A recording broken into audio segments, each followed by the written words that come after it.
Hi, Jen. Hi, how are you? I can't hear you. Really?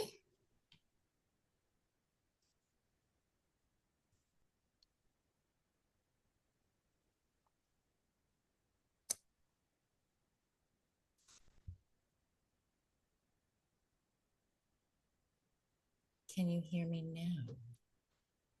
Can you hear me now? Same as last night. Can you hear me now? Okay. That's my speaker. Can you hear me now? Can you hear me now? No, we can't. Okay.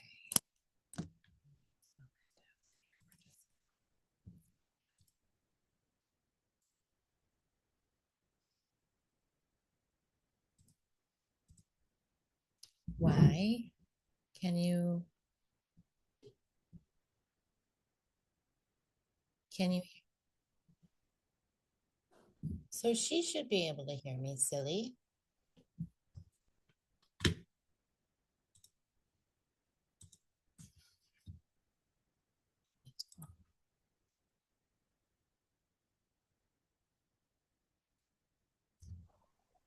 Hello. Hello. Can y'all hear me? Can y'all hear me? Can you hear me? I can Dee hear you. says she can't hear me. I can hear you. I can hear you. Dee, it's your problem.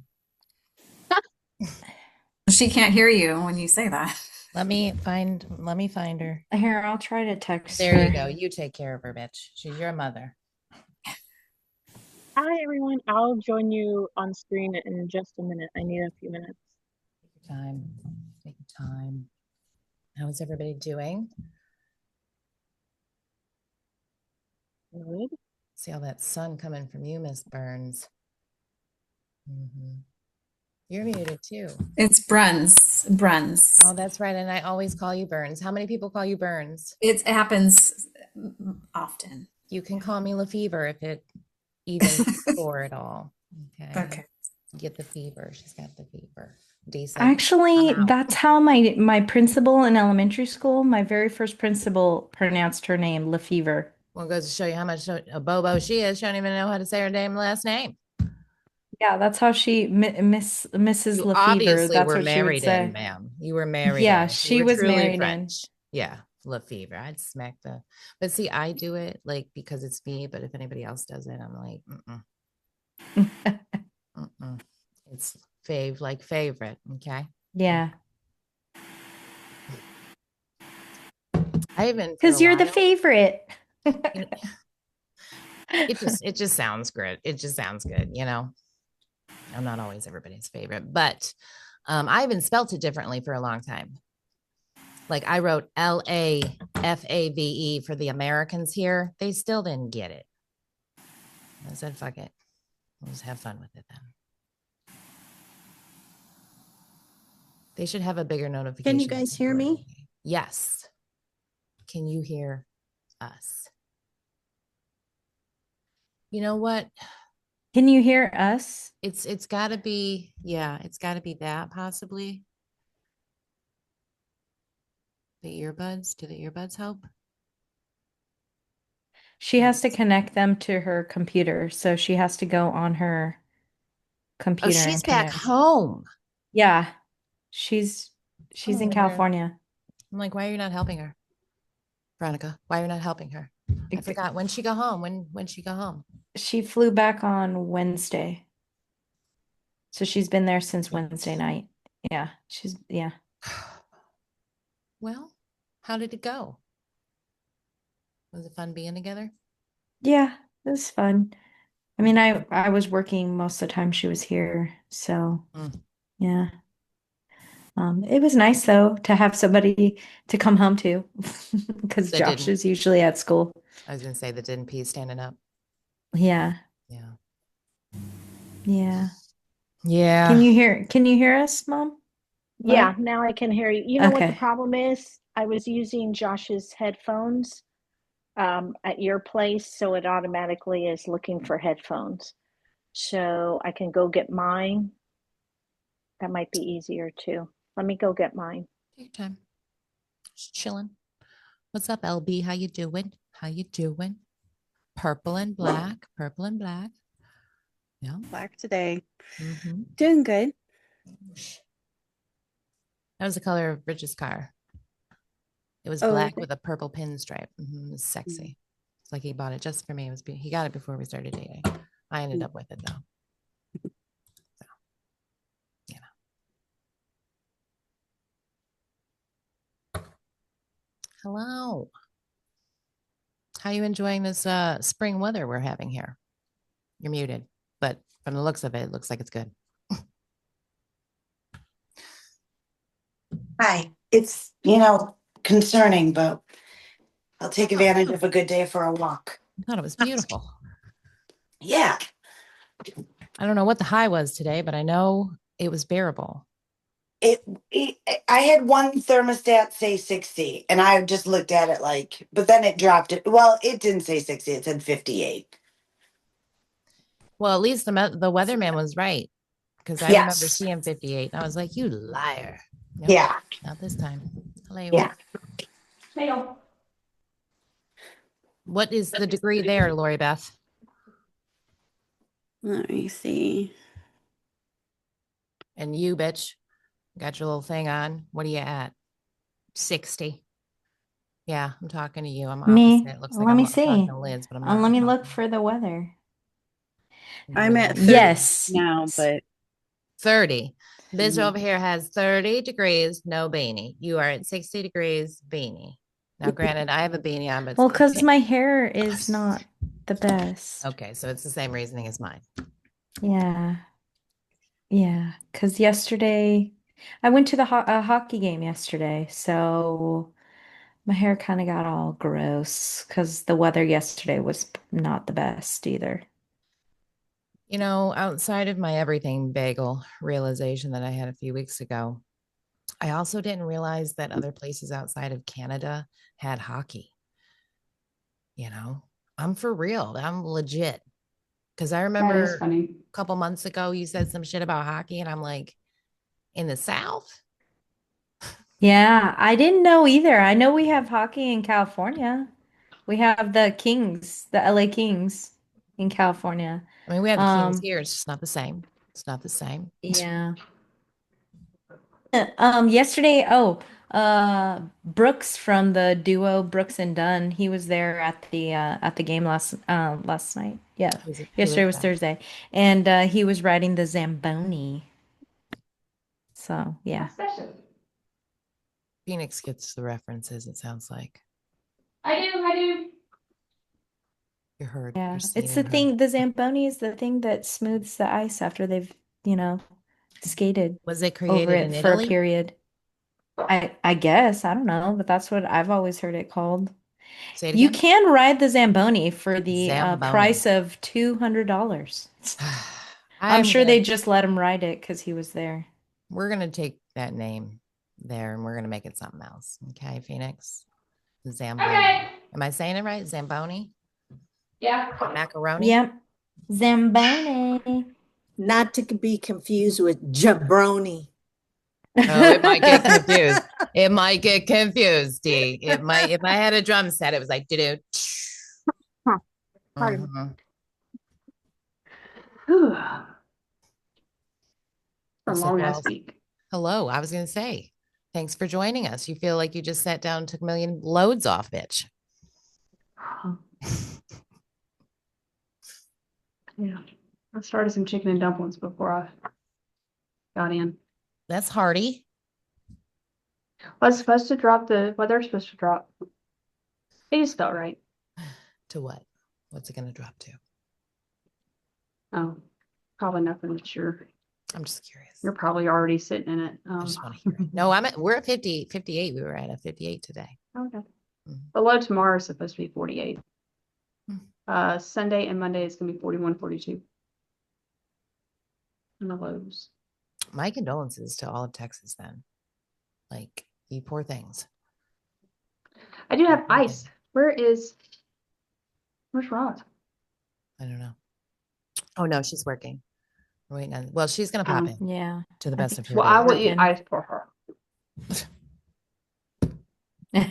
You're here. You're here. You're crunching on the ice for her. Yeah, I'm channeling her right now. I'm nothing to say to that. Nothing to say. What's up, Lola? Not much. Sorry, I was a little late coming out of the shower. Oh, well, at least you're clean.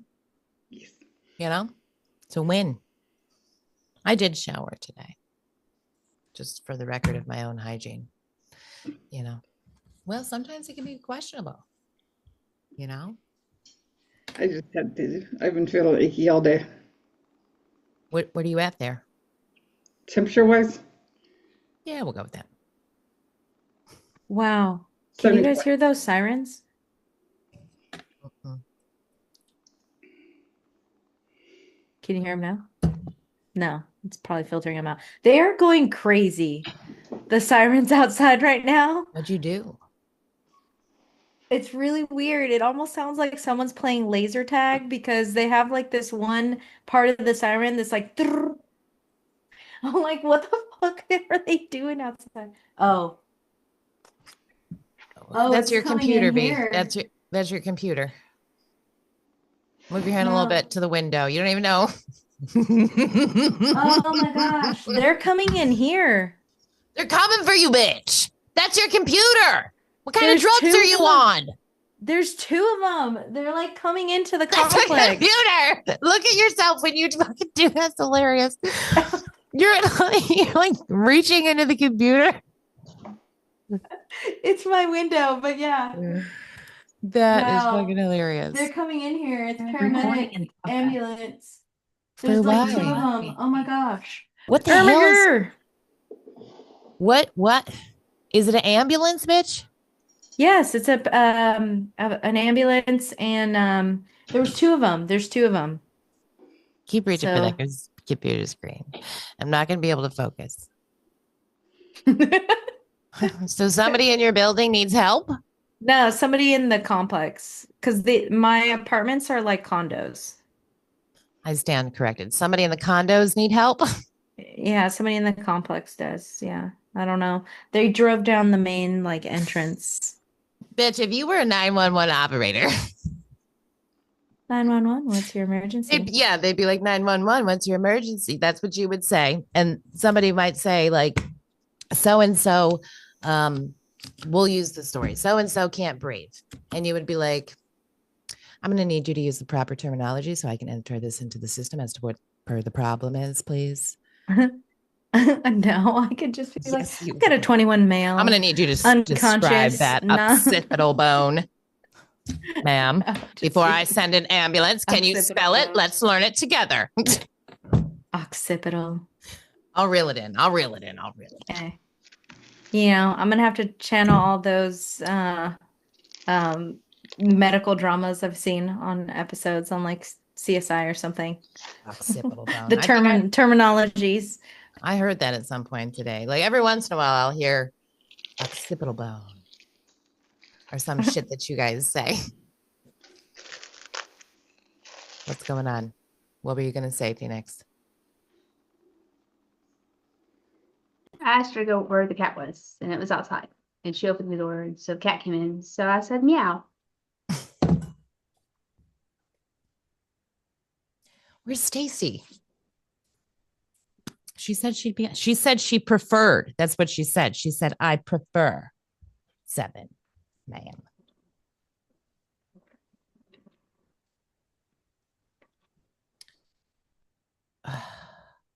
Well, we can tell her we kept it at 7 because of her, and look, she's not even here. Like Stacy, we did this because of you. I was going to say, I would like to do that, please. See how fun it is? See how fun it is when we do that? When we love out of fun? Wait, I was just emotional. I can do it like spot on. Tell me that wasn't spot on. I'm glad I bring you joy. I'm going to clip that recording and I'm going to pair it with you saying, wait, I was just emotional. I love it. I only joke. Clearly. All right. I was trying to see when Roz got out of work. I think she gets out, what did she say? Like 9 or 9:30, something like that. 9:30. 9:30. How do you know this? Her schedule just changed. She posted it a while ago, her new schedule for today's. Who needs an archive?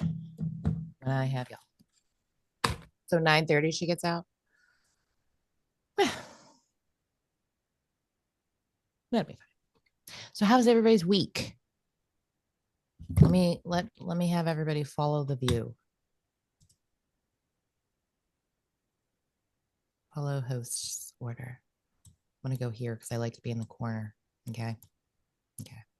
I should go here though, since everything's flip-flopped, but I'm not gonna. I'm gonna go back over here. So Liz, see, it's so weird. How was your week? Thank you for joining us. You're very welcome. My week has been great. I drove home from San Diego on Monday. I went back to work Wednesday, and it went by really quickly. I couldn't believe today was Friday already. Facts. Yeah. I believe that. How was your trip? Your trip was good? The trip was good. I had got to have my babies for over 2 weeks. That was nice. So now the dogs and I are kind of just getting back into the groove of things, What do your dogs do when you go away? You take them with you? No, I have somebody come in and watch them. And they're kind to them? They better be kind to them. That's what I'm saying. Yes. The one that watched them this time is a former student of mine. I had her when she was in 4th grade and 5th grade, and she's a sweet, sweet baby. And so I knew that they would be well taken care of. That just speaks volumes right there, Miss Ma'am. Yeah. That is amazing. 4 years old. I was going to name my daughter after my art teacher. You probably got a baby out there named after you. You know that, right? You probably impacted a child's life so profoundly that she said, if I have a girl, I'm going to name her Elizabeth. Full government name. Full government name. I would be super flattered. I mean, because I do have former students that have children, so. Right. Well, that's what happens when you're a billion years old. It happens, Yeah. Let me know when they tell you, though. I'd be excited to know. Have that validation. Yeah, for sure. How you doing over there in your 60-degree weather, Veronica? I'm fine. I got fans. Fans. You do got fans. You got a whole fan club. Mm-hmm. Sure. How was your time there with your mama? It was good. Or your mama's time with there? You're moving there, aren't you, Dee? Yep, I'm moving there. As soon as I sell my house, I'm gone. Are you taking the husband with you? I think he's going to hold on for a little while longer here. And where's he going to go? He get purchased with the house? His mom has her house, and he'll probably stay with her until I buy us something out there, and then he'll be back and forth. Maybe we'll see when the time comes. We'll see how it works out. So kind of for his mom's situation. Yeah, kind of, sort of. Yeah. Okay. Well, that's good. Well, Tennessee welcomes you. On behalf of Tennessee, I say so. Mm-hmm. Yay. Did you guys do anything fun? Yeah, we went to ice. Stacy's waiting. I'm so sorry. I don't mean to interrupt you. Oh, she's been waiting. We went to an ice sculpture thing. It was nice. The theme was peanuts. So Snoopy and the Peanuts. Where gang. is all this cold activity coming from in fucking Tennessee? Hello, Stacy. You got hockey. You went to an ice thing. Like, who do you think you are there? I don't know. I just moved here. It's not like because of me they did this. Hold on. Florida has 2 hockey teams. That is just ludicrous. Let's just see your forehead. And we've actually won the Stanley Cup, and I think we are in this run with the other team for the Stanley Cup. Okay, Wilson.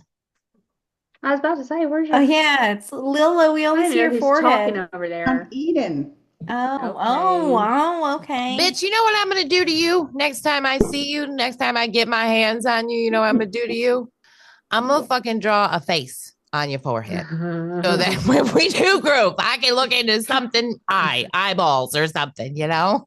We're going to the tattoo shop. We'll make it out of henna. So it'll wash off after a while. Motherfucker. I'm enjoying my pasta. What kind did you make the pasta? Oh, God, no. My kids picked it up for me. Okay. Ooh. Okay. No further questions. Stacy, where are you? She must have had to pee. I'm gonna be out of coffee before we even start. Here, let me put the twins over here. That's not good. That's not a good thing, ma'am. I still have coffee. I'm putting you all together. Okay. Tea for 2 and 2 for tea. Teas for Taro.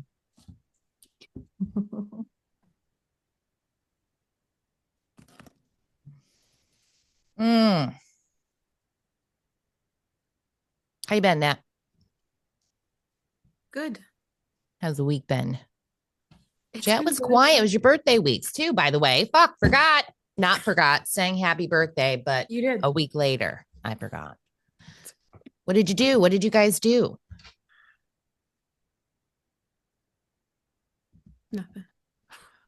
Yeah, I stayed home. I went to breakfast with my parents and I like went for a walk and talked to some friends and then I like laid down.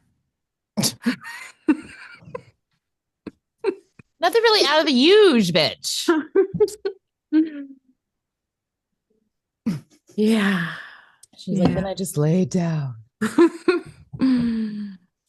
Was it good? A good lay down? It was. It was really good. I had I had a couple good meditations. I've had like 4 really good meditations. Just this week? Yeah. Okay. Something might have cracked open a little bit. Just a little bit. It's been a little bit easier to just with the hear. meditations? Hmm? Just with the meditations you've done, you think? Or like just all in all? Oh, well, no. I think Friday cracked me open. Coming back to me. I had to think about what happened. Okay, so you was cracked on Friday. I got cracked on Friday. Saturday morning, I woke up and I had a good like release. I think like a bunch of junk came to the surface and I cried a lot. Oh, okay. All right. And you then say release. You say release, and I'm like, did we have diarrhea? Did we vomit? what kind of release? What kind of release are we talking here? Okay, so a crying release. We cried on your birthday? No, that was Saturday. So okay. She's like, nope, just the day before.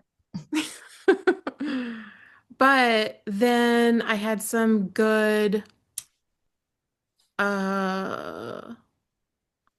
realizations, aha moments, and then I laid down for a meditation and they gave me a message about something completely not on my mind.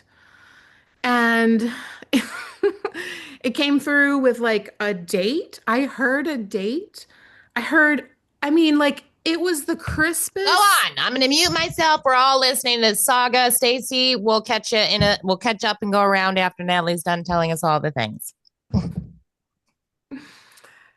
It was just really crisp as far as, I struggle between my own voice, knowing and hearing. And it was just different. It was faint, but but it was different. But I got a string of a message in the form of like a date, a memory, a symbolism, another phrase, and then it was just really cool. It made me happy. Um We are all listening, bitch. No, like the message. Meg, I can see your scowl. What are your thoughts? Well, I wasn't planning on saying the message. It wasn't. I'm not scowling. I was making a mess. It's like I wasn't scowling. That's just my natural face. Just mad at the mess I made. I'm all ears and making tea in here. So wonderful. So good messages. Yeah, the message wasn't important, but it was it was different. And then that night I had a dream and I met a new guide. Shut up. This week has been eventful. Something changed. So you're all ears. I haven't had time to like dig in on the details about the guide, but the dream was I was at a family reunion with family I didn't recognize visually, but like energetically, I knew that it was family. And I knew it was my mom's side of the family. And then Kirk was there and we were in the house with a whole bunch of people. And then I was out on a walk, still at this family reunion. And this woman was staring at me. I walked up past her and she was staring at me and smiling. And she says, you don't recognize me, do you? And then I immediately knew her energy and like we hugged and it was really cool. She was blonde, she was young. I like again, the energy feels familiar, but I don't have a name yet. I mean, I got a couple names, but I don't know for sure. Well then. That's beautiful. Yeah. BEA, beautiful. Yeah. You guys like my Jim Carrey meme, by the way? Off topic. Yeah. You probably didn't see it, Meg. It was where he's got like the tape stuck to his face. Mm-hmm. We use all Jim Carrey memes, me and my husband. So I figured I'd share that one with you. I just sent him another one. That's where my brain went. But beautiful. Beautiful. Anybody else have anything to say about that? Stacy, thank you for joining us. Were you able to hear all the things? I was. I had my headphones on. I was just cleaning up my desk area real quick. Beautiful. How you been? Good. How is everybody?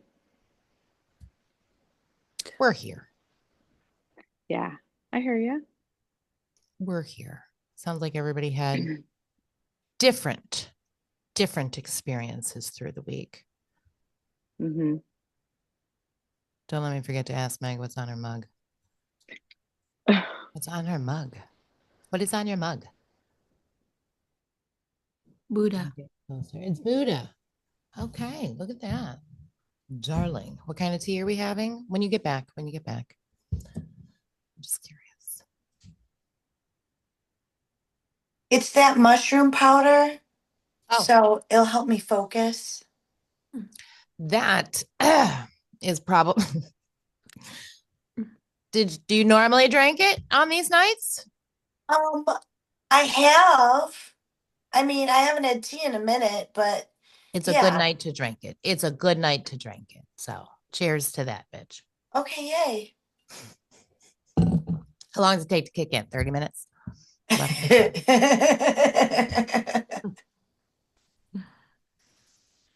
We'll go on. We'll go on. We have all the bitches here. Who did not say about their Anybody else have anything significant, any dreams, anything that they feel that they just want to share because the pure magnitude of them?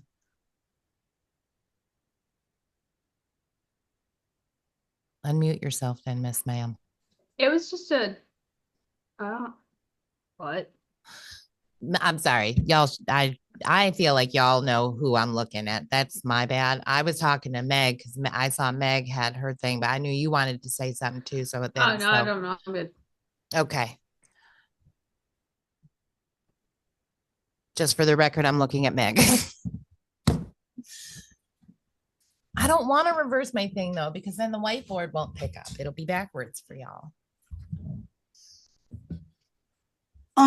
So is the whiteboard behind you? Because I think I got my word.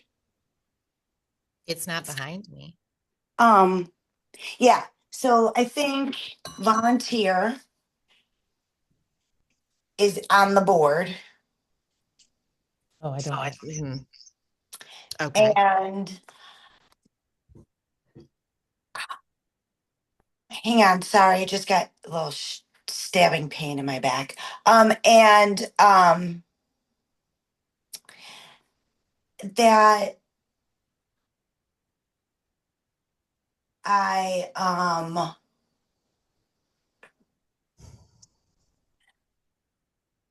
I'm gonna get back to you guys. Just breathe it out. Like labor. Focus on your breathing. Sounds so annoying. Is this normal? Thumbs up, thumbs down? Thumbs up, normal. Meg has taught me the art of sign language and lip reading, by the way, in the time we've spent together.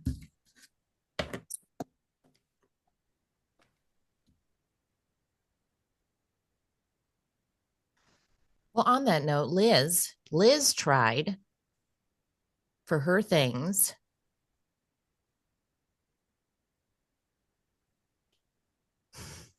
You want to share? I can pull it up if you want me to share, or if you don't want to share. I can share.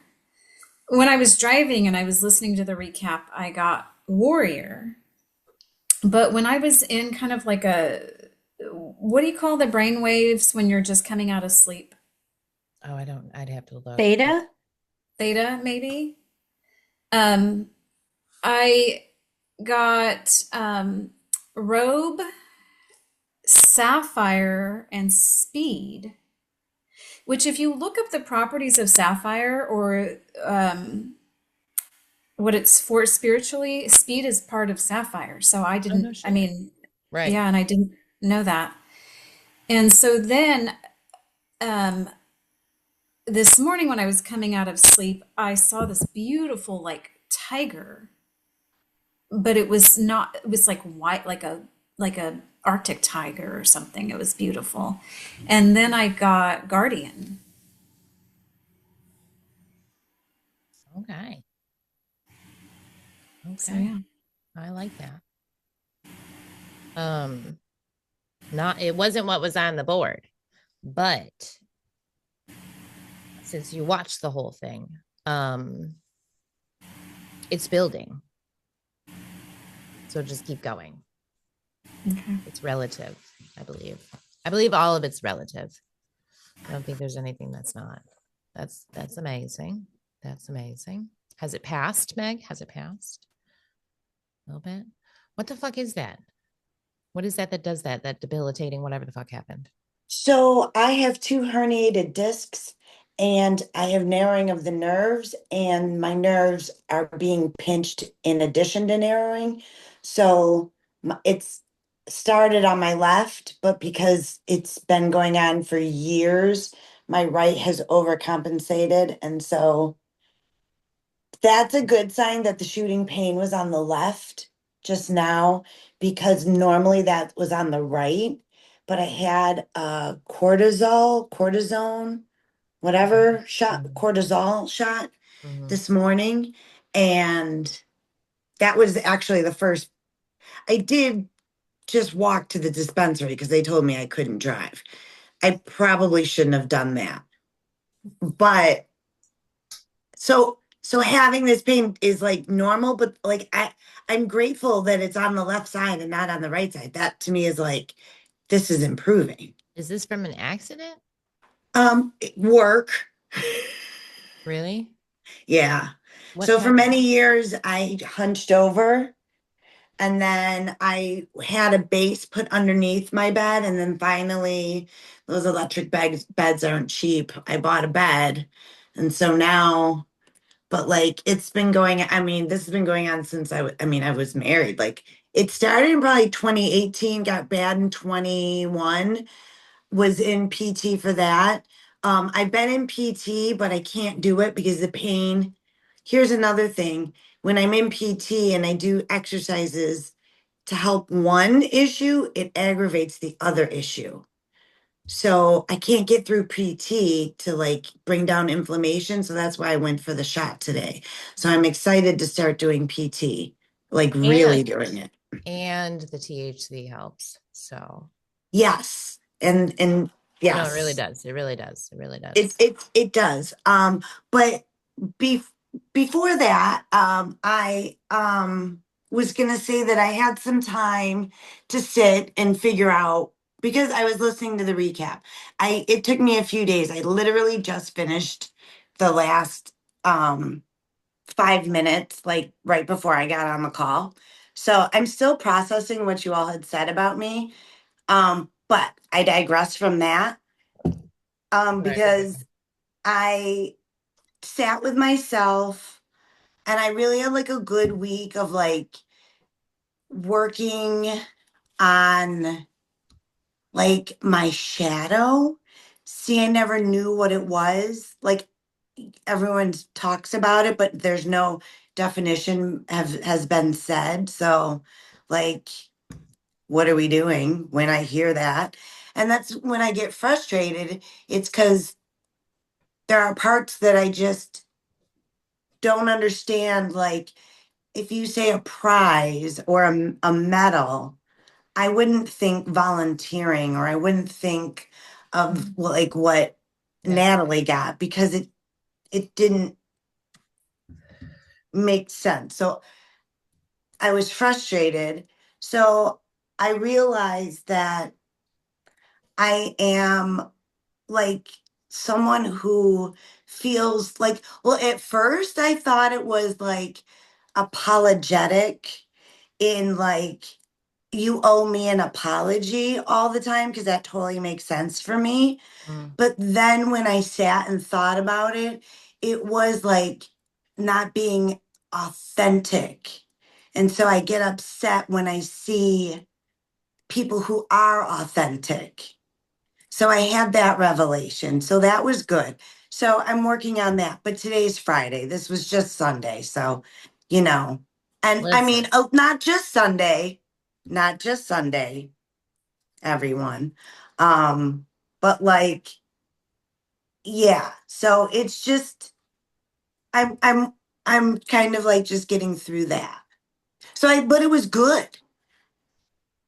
It's on point for this evening, bitch, with your mushroom cake. So good job. All right. And still volunteering came up. I'm very eager to find out. Well, we're not going to talk so much about that, but I think what I have planned to talk about is going to be in alignment with a lot of the things that you said for shizzle. But volunteer makes sense to everybody else in this room, yay? Because that's really what you did in the story. So on that note,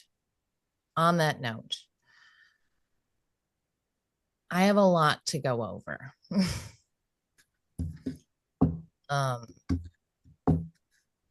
We're not tapping in tonight unless y'all got it in you to go until 3 a.m.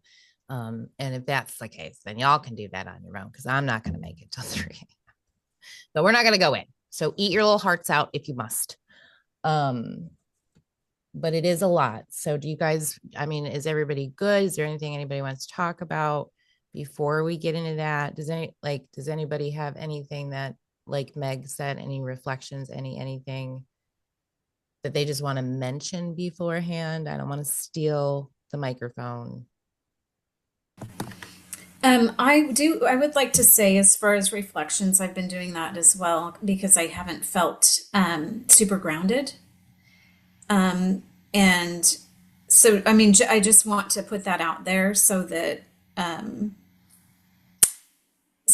group knows that that's something that I'm kind of working on right now for myself. But I just haven't felt like myself. So I am working on getting myself grounded. Mind if I ask, just for clarification across the board for everyone? Somebody remind me to turn my ringer back on tomorrow because I keep looking at my phone because I shut my ringer off. Because I notified these children tonight. I said, don't fucking message me unless it's an emergency after 7 o'clock. Okay. Every time. Anyways, someone remind me. But what do you mean? Like when you say haven't felt grounded, like what does that grounded mean to you? Normally, when things occur in my life, I handle it fairly well, stressful type of situations.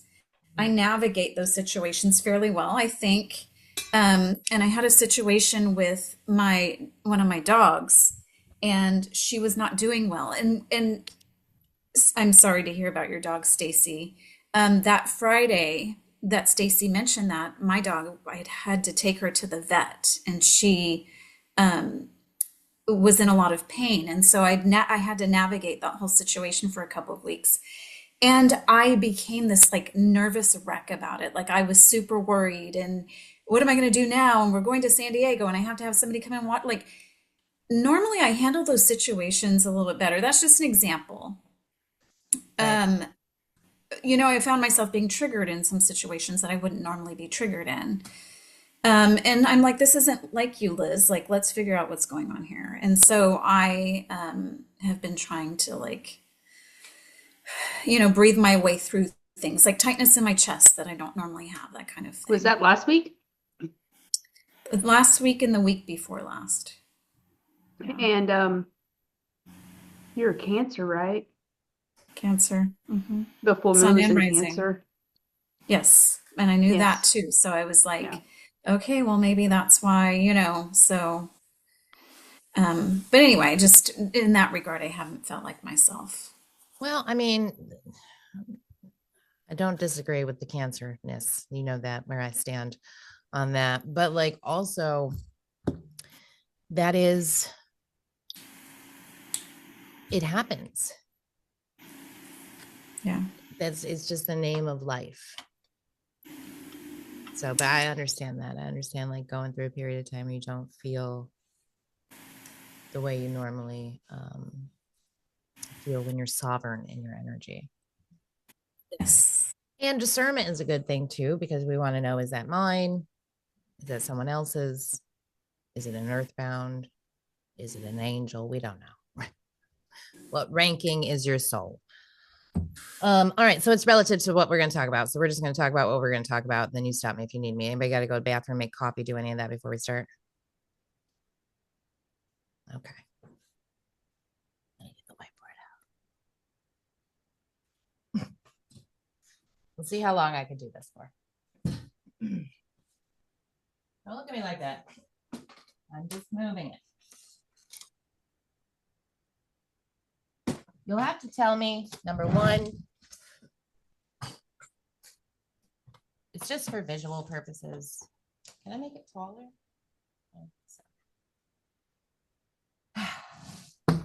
Ready? Full participation for the most part.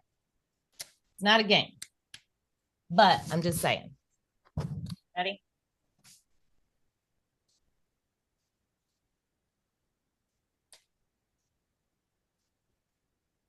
Before we talk about the root chakra, this is what it says.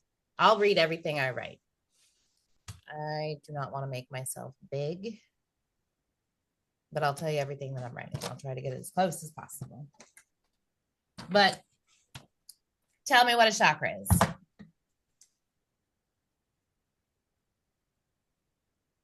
It's energy within the body, each chakra, and it affects your body in different ways, from foods you eat to, geez, I mean, lots of different ways. Just how you're feeling, how you maybe certain things that are hurting in your body, digestive issues. This depends what chakra it is. Okay. Anybody else? What's it do? What's its job? To align, to help you align and guide you. Okay. Regulate your system. Regulate your system. How does it do that? If When it's under- out of alignment, I mean, obviously you're off in certain areas depending on what chakra it is, but when it's regulated, then it's like you're more in alignment. You're more how you're supposed to be. Right. Yeah, things work Mm-hmm. like they're supposed to work within the entire body, emotions, moods, your organs, everything. Right. I also Yeah. see it as like an energy filter central point where as it comes in, the energy gets cleansed through whatever chakra needs to be cleansed to go out. That would be great if it happened that way, bitch. Put that in the suggestion box. Put that in the suggestion box. Filter from a chakra, please. Not entirely. I don't know if I'm understanding what you're saying. A chakra's filter job, for your energy. right? Its job is to receive the outside energy, distribute it, and transmit it back out. That's what its job is. That's why it affects different areas of your body, because it depends on the outside. It depends on all the energy. So a chakra's job is to receive, transmit, distribute. There's a couple other things that it does. Just receive, transmit, distribute the energy around you. Okay. So the root chakra is receiving energy that goes to where? What part of the body does the root chakra delegate its energy? You're down my tailbone. Right. A little lower. That's where it's located. Yep. Like you mean like bones and Lower. your sense of safety and stability? So those are two different categories. Creativity. Not necessarily creativity. So what Nat said was that it could be bones, which is physical, and then you said safety and security, which is emotional. What else? Security and grounding. So you feel so emotionally, it's safety and security, and physically, what is it? She said bones, because it's your skeleton system. What else is it? Anybody remember? I know it's been a long time. So it's your bones. Isn't it like it's sexuality and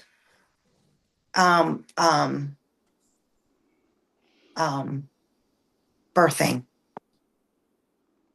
Okay, not yet. That's the second one up. Okay. So it's your bones, your feet, your legs, your hips. It's all about how you it's your physical way of moving your body. It's the occipital bone of the body is what it is. Okay. The occipital bone makes it so you can turn your motherfucking head and perceive and look around and all this other stuff. The root chakra is your physical skeleton system. It's feelings of safety and security, or it's your fight, flight, or freeze. Right. So when you're in, let's say, I'm going to say toxic environments, and you are perceiving through your eyes. But in case you guys, I'm not saying this in a snarky way, but I'm saying that when you get shown an image through your third eye, when it's just an image, it doesn't tell you everything. So your outside world, if you're in a toxic environment, it's not just what you're perceiving. It's the energy that your root chakra is absorbing that is making you feel one way or another. It's not just what you perceive. It's distributing and not filtering, but directing all of this energy into your body. And the root chakra is physically connected to your feet, your bones, your hips, your knees. I don't know if colon's in there. I'm not going through the whole thing, but does that make sense to everybody? Yeah. When your safety and your security is threatened, what do people do? Run. They run. What else? Burnout. They burn out. They Okay, lash Hide. out. survival mode, right? What'd you say? Shut down. Shut down. Yeah. Or lash out. Yeah, flight, fight, fawn, all the survival reactions. Disconnect. Anxiety. What'd you say? Lola? Anxiety. Safety and security. Isolate. But that's the imbalanced feelings, behaviors, emotions that when the energy outside our lives, whether it's in that moment or if it's accumulated or if it's resurfacing, right? Like it could resurface. That's what it's going to affect. Grounded, anxious. Lola, I think you said anxious, but that's what Liz was talking about. She was worried about shit she normally didn't worry about. So for whatever reason, her root chakra was not balanced. She wasn't feeling safe. She wasn't feeling secure. She didn't feel safe. You don't feel safe when you're anxious, right? Does that make sense, everybody? Yeah. Anybody want to add anything to that? Isn't it also finances? Survival. This could be emotional survival in relationships. This could be financial survival in the outside world, right? Don't make enough money, lack, limitation, all that stuff. There's a lot that goes into it. And then what Stace was talking about is like some of the foods and stuff can assist. There's certain foods that vibrate at the energetic level that when you consume them, it does assist that energy. Right? That's the root chakra. And it's earth, isn't it? Huh? It's earth too. Yeah, we're not going through the whole curriculum though again. Y'all have already been through this. And I told you from the gate, I told every single one of you, because I've told every single person that I taught this to, that though we learn this, no one's excluded from this, not myself, not no one.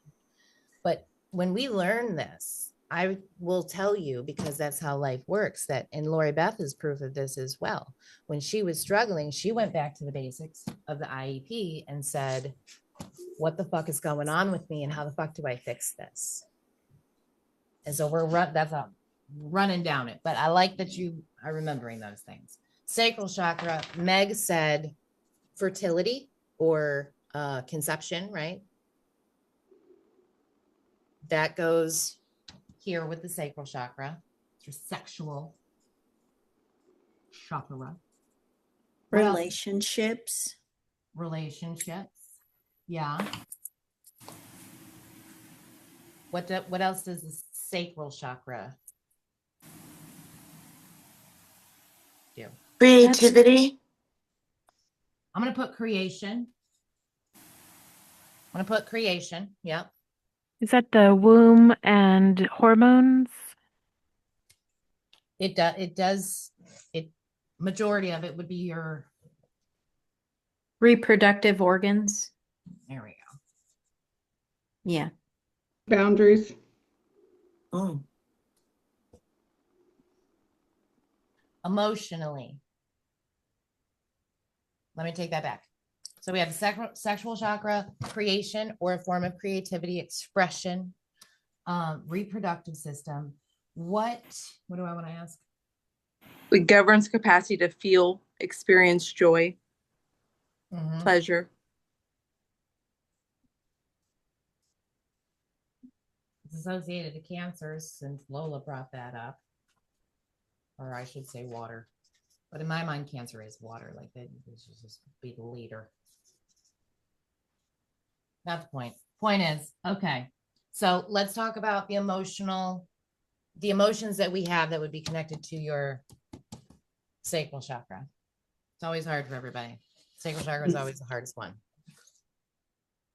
Your wholeness. Intimacy or lack of, or any kind, too much, too little. Guilt. Shame. Yeah. Shame. What else? It's a hard one. People pleasing. Value. Worth. It's a big one. What else?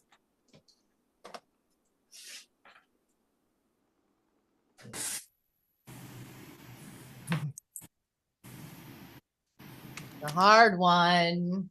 Is it All right. guilt? Guilt and shame. Yep. Guilt and shame. Okay. Oh. So obviously guilt and shame, I mean, they're two different entities here on that. And so like guilt and shame is the imbalance of something going on here within your sacral sexual chakra. Okay. What's the opposite of shame and guilt? How would it be expressed? I know it's a hard question, but how would it be expressed in a balanced way? Hey, knock it off. Confidence? Knock it off. Confidence is what I was going to say. Confidence.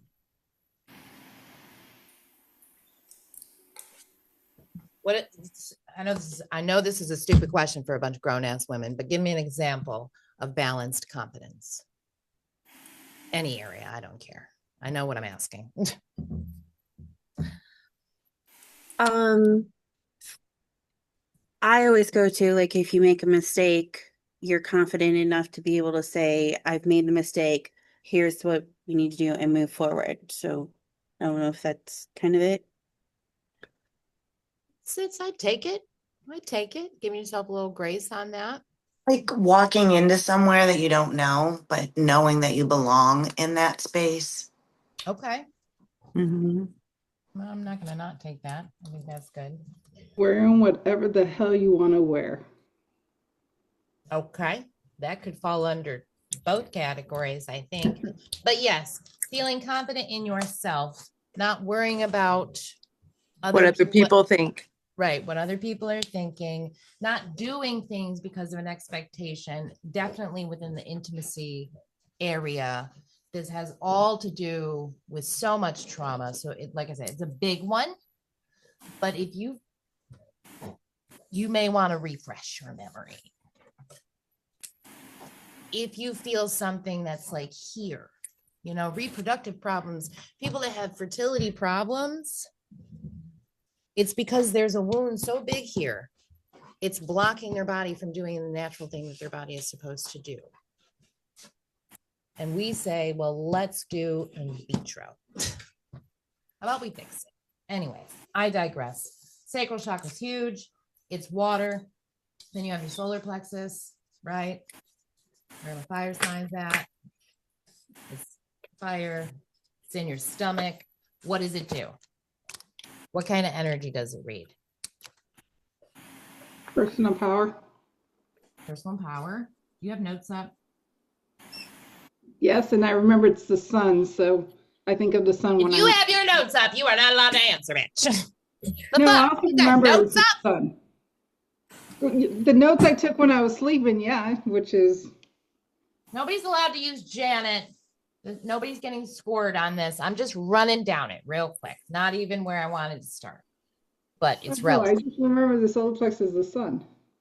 And that was the one I had the most problem with. Okay. And what's your sign? What's your astrological sign? I'm Libra. The scale. So it's the complete opposite, basically. Exactly. Whose phone was that echoed through the halls of existence? Good Lord, woman, how loud you need it? I thought it was mine. I was like, I turned that ringer off. Anyways, all right. Personal power, authenticity, which go hand in hand with your personal power. It literally is your second brain. So this chakra works in conjunction with all the other chakras as a central point because it can pick up vibrations from people, places, things, past, blah, blah, blah, blah, blah, blah, blah, blah, blah, blah, blah. It is your second brain without emotions, right? Because it's located right here, just like the solar or the sacral chakra will dictate your reproductive system, where does the solar plexus dictate? Your stomach, your gut. Your stomach. So it's in control of what? Your digestion, right? What else? Your bowel movements. The nutritions that you can absorb. So What's your that? nutrition, like the nutritions that you can absorb. Function of, right? Yeah. Like eating disorders. Now that would be an imbalance, Mm-hmm. right? Oh, EAT. Of any kind, of any kind. Technically, every single person, most people have disorders within their nutrition because of the way that we have been conditioned to understand what nutrition is. A lot of people don't even eat actual food. So, but eating disorders because of the value, knowing your worth, your own personal power, all this stuff, all these emotions. Give me a balanced, just give me a balanced either emotion or behavior from a balanced solar plexus. Hold on. Maybe being assertive. Okay. It depends. Motivation. Motivation. I'll take that with passion. What else?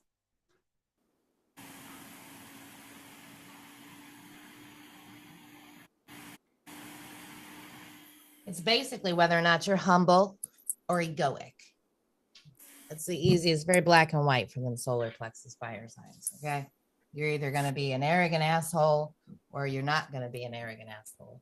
And where your astrological sign falls within your chakras will be the main focus of the majority of your life.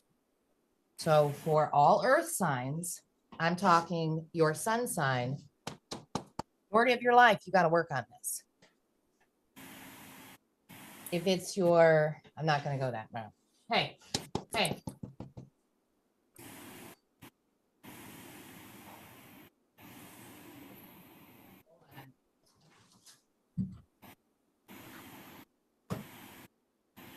We'll look out the window.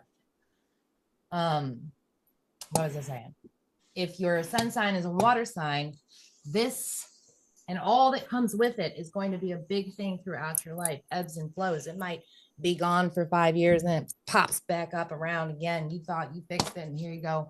We have to look at it again because why? Because we're hoping, destiny is hoping that you have picked up a couple other fragments of information along the way so that you see it differently and you learn more from the same thing. This is why we go back. This is basic teachings that they try to tell you in Reiki as well. That's why they didn't teach it all at once for people, because they had to let people go through life to figure it out. That's why it was such a long process for people.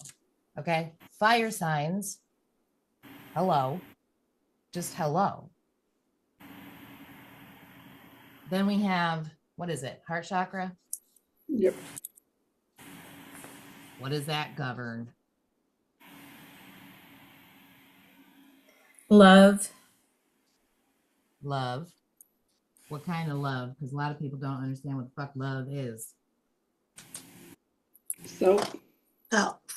Unconditional love. Okay. Say it again if I didn't hear you. Self was said and unconditional. Self-love. Okay.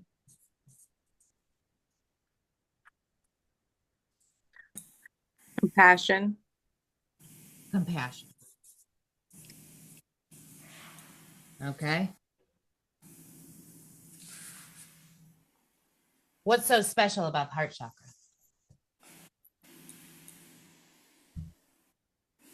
Empathy.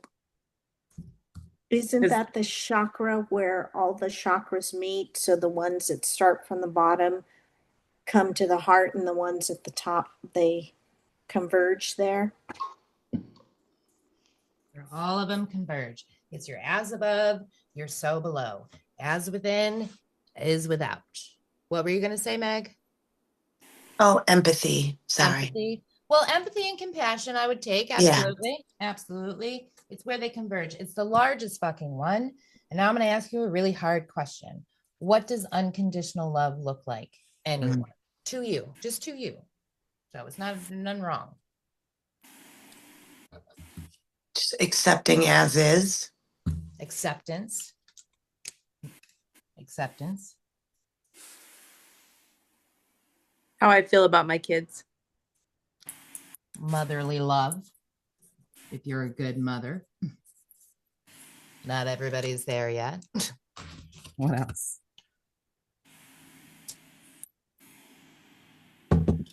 Doing the hard things. Quote hard things. You want me to put quote hard things? Yeah. Well, I mean, I don't know how else to say that. I'm just joking. And apparently writing sideways. You can't even see it. I'm sorry. Nobody can see shit. Nobody can see shit. Well, I'll take pictures. You're writing for okay? yourself. Maybe it's for my right. It's for myself, right? So okay. I'm here. What does self-love look like? Treating yourself right and just respecting yourself. Okay. What does that look like? Acceptance of self. Giving yourself grace. Putting yourself first. And allowing yourself to be you. Take care of yourself like you would your kid. I agree with everything that y'all are saying because I know what you're saying. But I would ask, whenever the time is right, that you think about how to take that a little bit deeper. And I'm going to follow that statement with what's imbalanced. What's imbalanced for the heart chakra? Comparing. Not treating yourself right. Feeling unworthy. Mm-hmm. Lonely. Oh, so lonely. Lack of boundaries. Boundaries. Well, some people might say your boundaries are not loving. Liz, what do you do then? What do you do then? These are boundaries that I have for myself, and I love myself. So if you don't like it. Oh, so you're taking your heart chakra and you're combining that with your personal power because your sacral chakra is already healed and you feel safe and secure in your own essence and you don't bother anybody else around you? That's what you mean. Okay. Wonderful. I'm going to sum it up for you, for everybody. It's just being a victim. It's being a victim. And being a victim can be in any of these categories, but it probably stems and matters the most, in my opinion only, in the heart chakra. All right, so we got the heart chakra. What comes after that? The throat chakra. Now, in my teaching, I was never taught that anything above the heart, okay, because it's the above, comes with a zodiac sign, though you can look at your zodiac sign with that because the zodiac signs were made from above for a reason to help you below, if that makes sense to you, but I do not associate. So we have all of our astrological, that's what it is tonight. It's astrological signs. I'm fucking Lola over here. Let me put my forehead down here. Anyways, in the lower half. So your throat chakra. Oh, and by the way, let me back that up. What happens if this shit? What happens if you are comparing for too long? What happens if you don't accept yourself? What happens if you got serious mommy wounds? You don't even know what a good mother looks like. What happens if you live here for like, let's just throw it out there and say 10 years. We have struggled for 10 years right here. What is physically going to manifest in your body? Pain and discomfort. Where? Heart check. Where? It depends on what chakra we're. Oh wait, I'm sorry. Are we on the heart? Or... Yep. Yeah. So, yep. Like high blood pressure, like that. Like. Yep. Yeah. High blood pressure. What else? asthma. Asthma. What else? Heart problems. Heart problems. Your immune system, or is that more in your gut?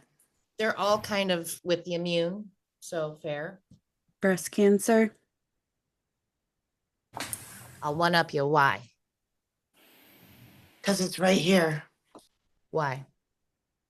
And that's where everything manifests, like in your heart. And it's right here. And what's also right here?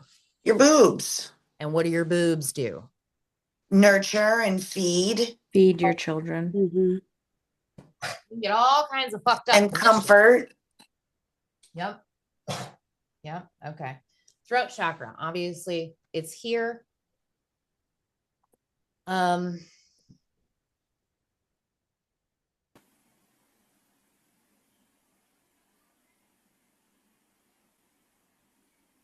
You guys all have all of this. I just got cut off, but I mean, y'all did. We all just got cut off of going over this. But the point is that you guys all learned this with purpose. Everybody's group was different. I know that the very first group barely touched a lot of this the way that the other groups had because of so much of the fuckery that was going on. But the point is that you have this. There's a reason that I'm bringing it up. And there are times where we have to go back and think about the things that we remember. But you're not supposed to memorize it. That's why it didn't matter what you said. You're not supposed to memorize it. The point is that you know where the answer is and how to find it when you need it and how to recognize that you even need it at all, right? Okay. Why do I say all that? Because we're going to talk about the creation of Eshlahai, and we are going to go over the whole motherfucking story. We're going over the whole story. So before we start that, this bitch, I'm pretty sure, needs a pooping session. I'm pretty sure. I may need some coffee. I'm not going over all of the pages that I have put together. So, because I don't want to be here until 3 a.m., but that's what we're going to do. It's good that Meg has taken some focus because some focus mushrooms. You want to poop? She is laying down now. Okay, I'm gonna take her poop and make some coffee. I'm gonna make some coffee. Okay, I'm gonna need like 5-10 minutes, and I'll be RB. Okay. Question. Wait, those of you that stay, how are you hearing me right now? Does it sound good? Mm-hmm. It sounds good. We sound good. We sound crisp. We sound clear. Yeah.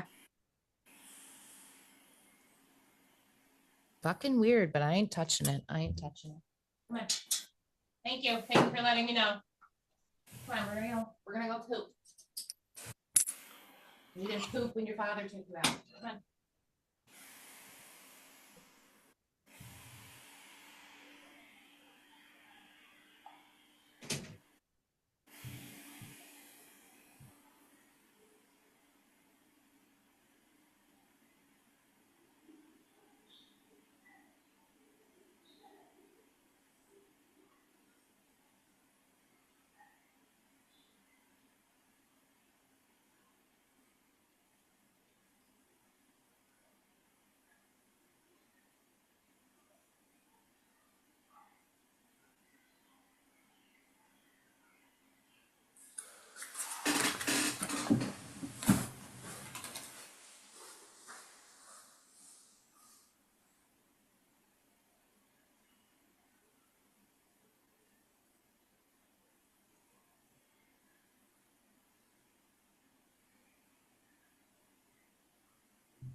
Did we poop? No, we didn't. Did we smell every blade of grass? Yes, we did. Yes, we did.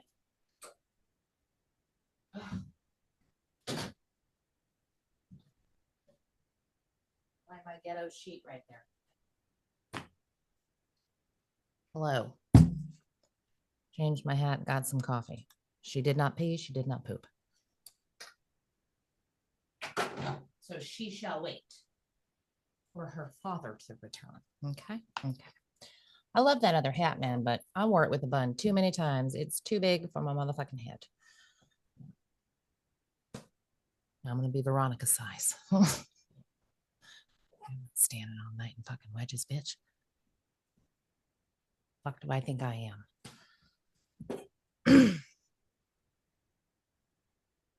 Well, you chose not to poop. We all have choices to make. Man. I can't believe y'all can hear me. That shouldn't be possible, but here we are.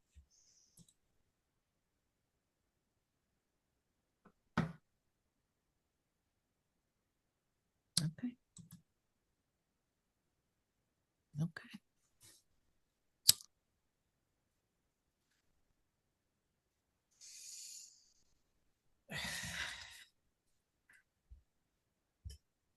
Just wait for Lou and Matt to get back. Are you eating your dumplings? Are they good? I say that I didn't put any biscuits in it, and I haven't taken the chicken out to debone it, but I'm just eating the juice. I was waiting. I'm like, well, then what part are you eating, bitch? I would have eaten the dumplings first. Not gonna. I haven't made them. You make the dumplings from biscuit? I use my mama's recipe, so I make it like from scratch. Oh, okay. Yeah, my grandpa had a dumpling recipe, but we called it chicken pot pie. I don't know why, but they're basically It surely dumplings. did. It surely did. I thought it was your cat, bitch. Alexa off. There you go. Slap up the water so you'll have to pee in 15 minutes. I know it's very, very cold in my house, but it's only 76 degrees. Let me see what I'm sitting at in here. I'm at 70. I was probably at 72 before I left for 5 minutes and had the door open, but you know, whatever. But whoever it was wanted the door open.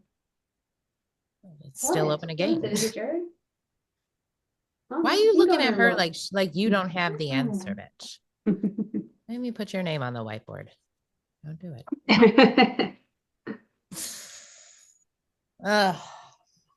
Where'd V go? Oh, she went to make coffee. It's gonna take her forever because it's gonna be absolutely perfect. Absolutely perfect coffee.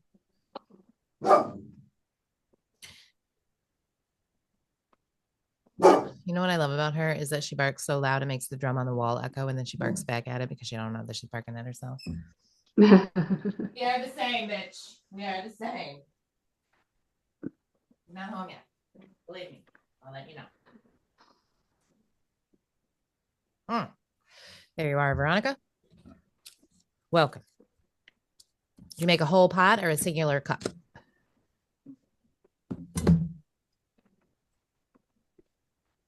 I can't hear you. We don't know. Singular cup, I think is what she said.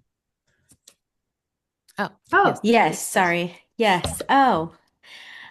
Sorry, I have two mutes No, it's on fine. my computer. Thoroughly I have amused. the mute for the mic and then the mute for the Zoom. It's yeah. Anyway, I made enough for a cup, but if I need to make more, I have like Meg, I too have functional coffee with lion's mane and Ooh, chaga.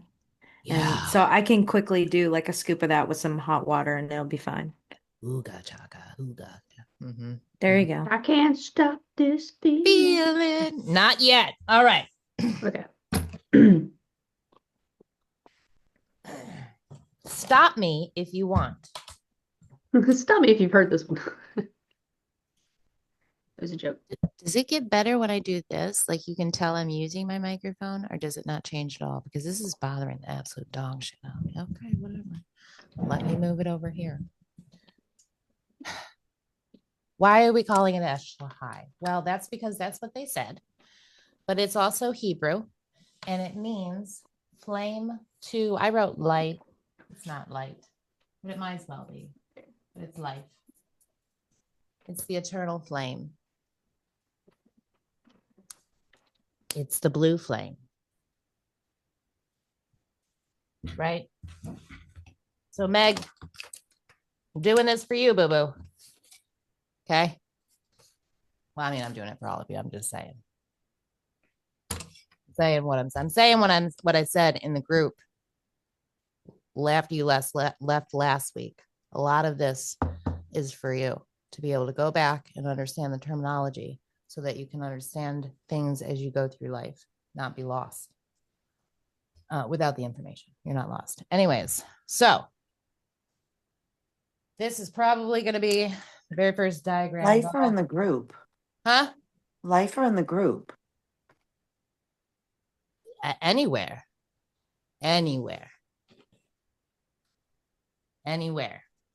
It'll make sense in a second. I'm going to say anywhere because this might be this, but your soul is incorporated in this. So anything and everything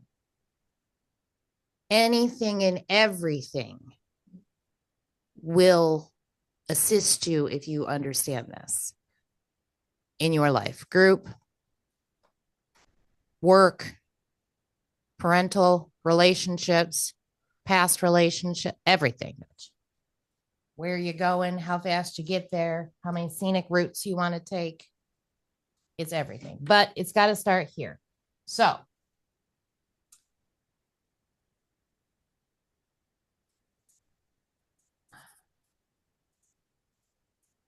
you have the Most High, right? Who is the Most High to y'all? What does that mean when I write the Most High?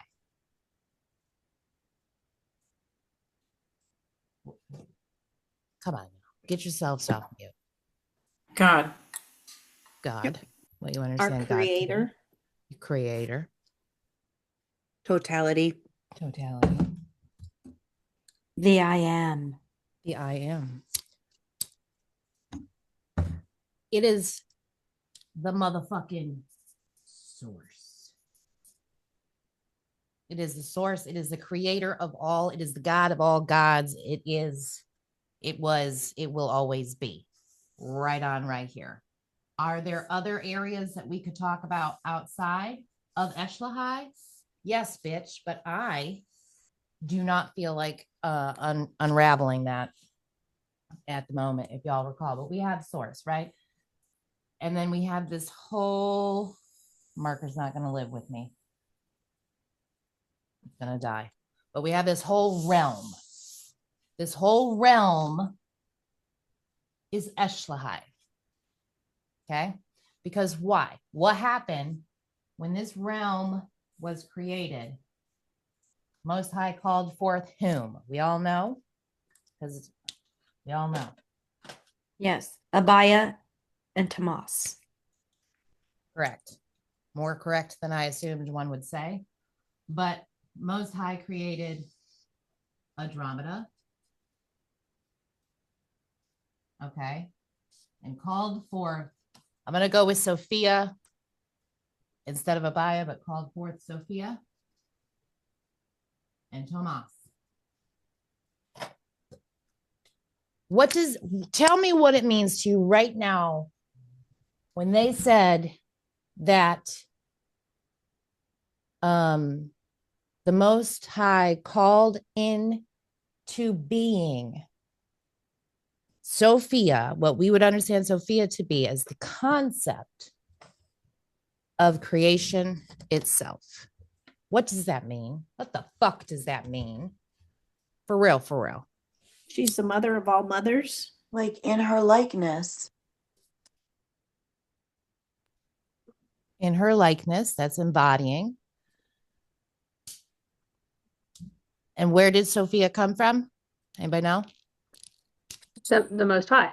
Source. She had gone through all of her Evolving. soul things. Yeah, and was able to create her own universe.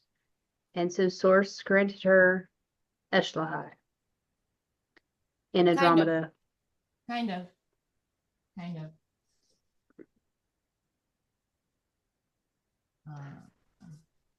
She's the concept of creation. She's feminine because of that aspect. Tomas is the concept of time. My apologies. That's what you meant. That's fine. Okay. I want everybody to talk it out.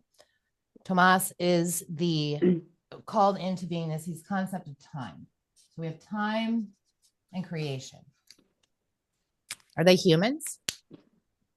No. Why? Because they're Elohim. What's that mean? That means they're primordial. What's that mean? They last forever. What's that Ever, mean? ever? They're gods. They're powerful. Oh. They're knowing. They're not like They are the most high. first expressions outside of Source in this realm. Yeah. Sophia and Tomas. So you guys said it, but then I asked again in another way. But this is fine. This is why I'm doing this. This is how you learn. Sophia and Tomas were called into Andromeda as the concept of creation. Sophia and Tomas have already gone through all of their soul's evolution in other realms that are over here that we know nothing about. And so when Sophia wanted to become a creator goddess, an Elohim, she was wise enough, smart enough, went through her own soul evolution enough to be the embodiment of creation in Eshlohai. Same thing with Tomas. So they're in Andromeda. Now, granted, when we figured this out was right around the time, it was 8/8/25. And we were around the time where y'all were like asking questions. I just sat there and channeled, which was super fun. Super fun. But it evolves as we keep trying to understand it, just like macro, micro, this does. So this is why I'm breaking it down for everybody, because I think we're pulling pieces from the original channelings and we're kind of not, I shouldn't say we, but it's hard. What they're asking you to understand is not easy to wrap your brain around.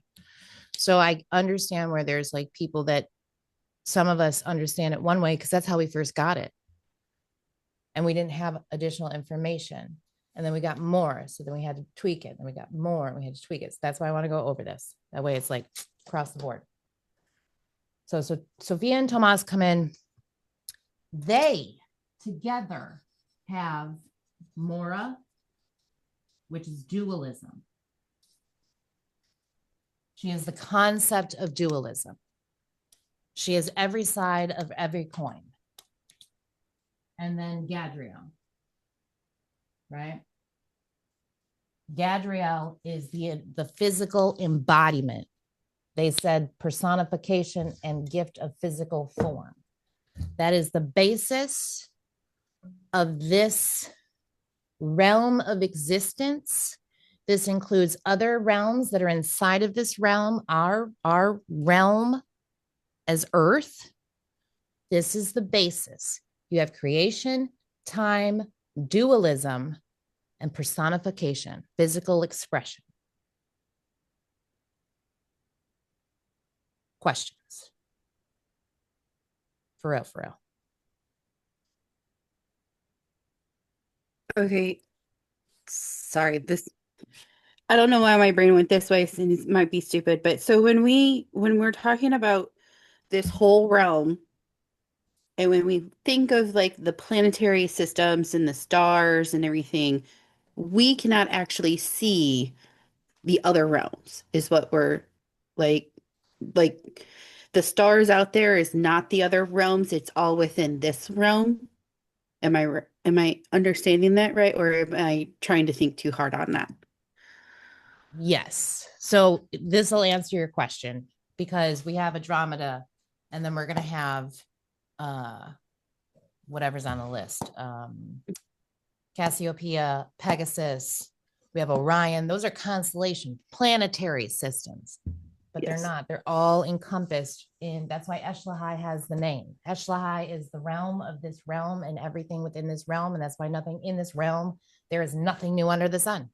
Okay. Because it all goes back to here, right? That's why I'm like, I don't know what the fuck is over here. That's too much for me. And what the fuck purpose is it going to serve? Because we have a job to do here, not there. I think that helps me see the full circle of that. So thank you for answering that one that way. Thank you for asking. That's the whole point. That's the whole point. Now, in the PDF that I gathered, I included a lot in here that is a lot to read and comprehend and understand. And some of it was from the channelings that I got on 8/8, and some of them go back to 21 when I was getting all the channelings initially. Okay, so I tried to put it in an order of comprehension, but that's why we're doing this. So I'm going to run down this. I'm not going to write it. There are divine laws in Eshlahai. Okay. The way that I wrote it says the following cosmic laws are constant throughout all realms and dimensions within Eshlahai. Whole thing. Every realm. Each being is bound by these laws and infused with the four primordial principles of creation, time, dualism, personification. So that means these rules apply everywhere. And in addition to, right? Because we know not all realms were created with the same purpose at the same time, with the same goal, but it doesn't matter because everything in Eshlahai is governed by this. So you have the law of totality, right? I'm not going to go through the whole thing. Do you want me to go through the whole thing? Some of you want me to go through the whole thing. Some of you do not want me to go through the whole thing. Totality is totality. It's everything, large and small, micro and macro. It's creation time. It's based off just Sophia. You have the law of cosmic resonance, which is Sophia and Mora, creation and the dualism within. You have the law of perfect balance, which is Mora and Gadriel, because you have dualism and the expression of it, the personification of it. You have the law of celestial correspondence, which is again Thomas and Sophia, because the celestial correspondent has to do with what we understand stars, because these are always quotated for me: stars, planets, constellations. This is the purpose of astrology. It's a clock, and it's never wrong.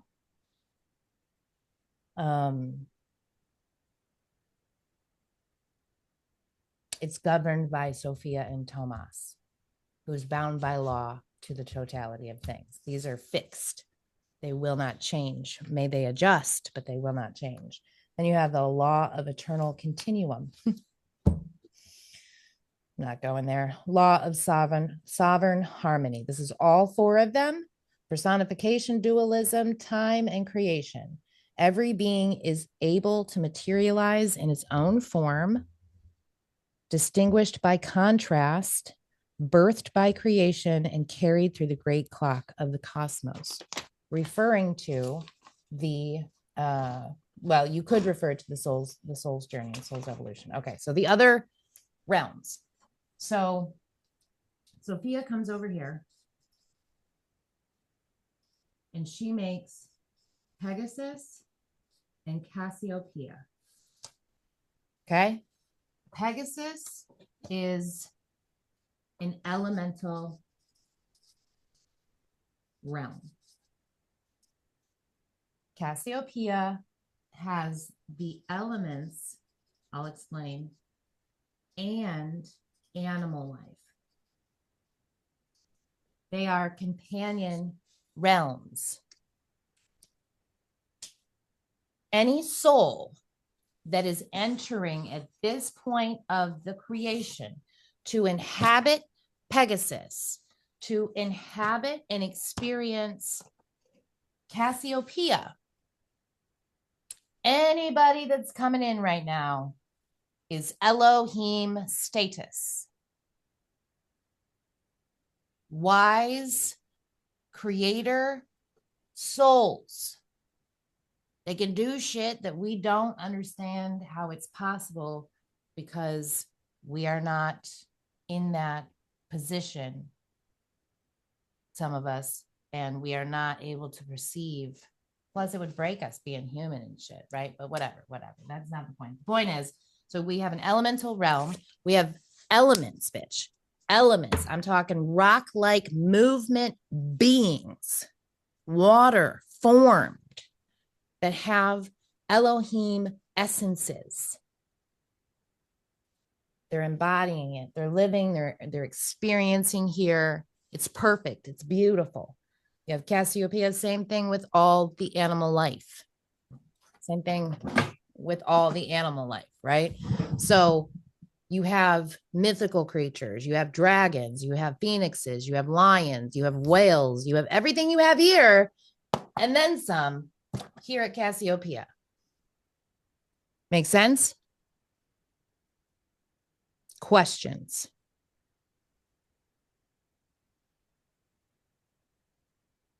You ain't got no questions, Lola? Okay. Tomas. So this is Pegasus and Cassiopeia. Tomas goes over here and creates Sirius. And I'm writing it the same way that we spell it here, bitch. He creates Sirius.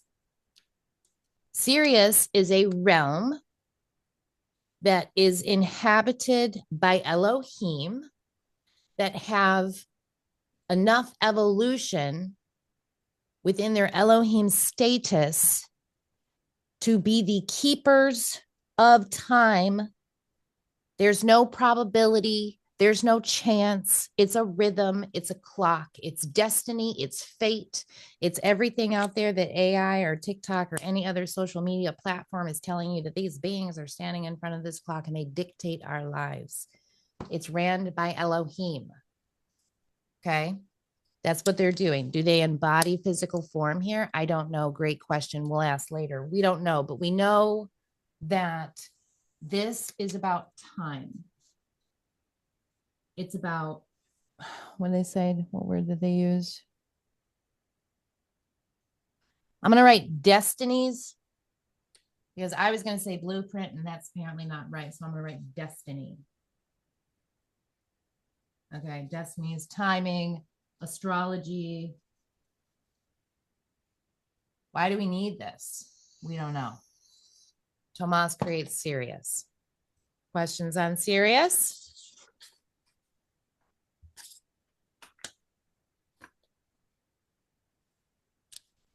Sometimes I feel like I don't wait long enough for a thought to form in your minds before I move on. So I'm going to light me a smoke. Questions on Sirius? Are you serious? AM/FM radio. All right. And then we have, I don't know how you spell it, but we have Arcturus. ARCTURUOF. Oh, just S. I always want to put an O in there. Anyways, this was created by Tomas and Sophia. Can anybody tell me fucking why? Why are they saying to us? For their kids. Huh? Was that the one made for their kids so their kids could evolve? So Arcturus is the royal realm, is the way they say it. Oh, with the blue people? With the blue people. Everything's blue. Everything's blue. So you have creation and time creating a royal realm. Huh. Let's change the word royal and say that this realm is the parent realm. Let's call it the parent realm. There's an expectation within this realm that you will see throughout ripples through. It's the parent realm. Does that make sense the way I say that? It's written much better over here, but these are the foundational realms. So the other way that you can look at this, and I know we haven't gotten into it yet, but you have the elemental realm, you have elements in animal life, you have these two realms that, I mean, from what we've seen from Pegasus and Octarius means that you have a mind, a body, and an Elohim status all up in here. So it's a physical kind of realm. It doesn't look like that in Andromeda. It's not the same. It doesn't look like that here from what I've seen, but it does look like here. I have not seen much in Sirius, if I'm being honest. But so it's a royal realm. It's a standard. It's a promise. Does that make sense? What else is it? Put it into some other words for me.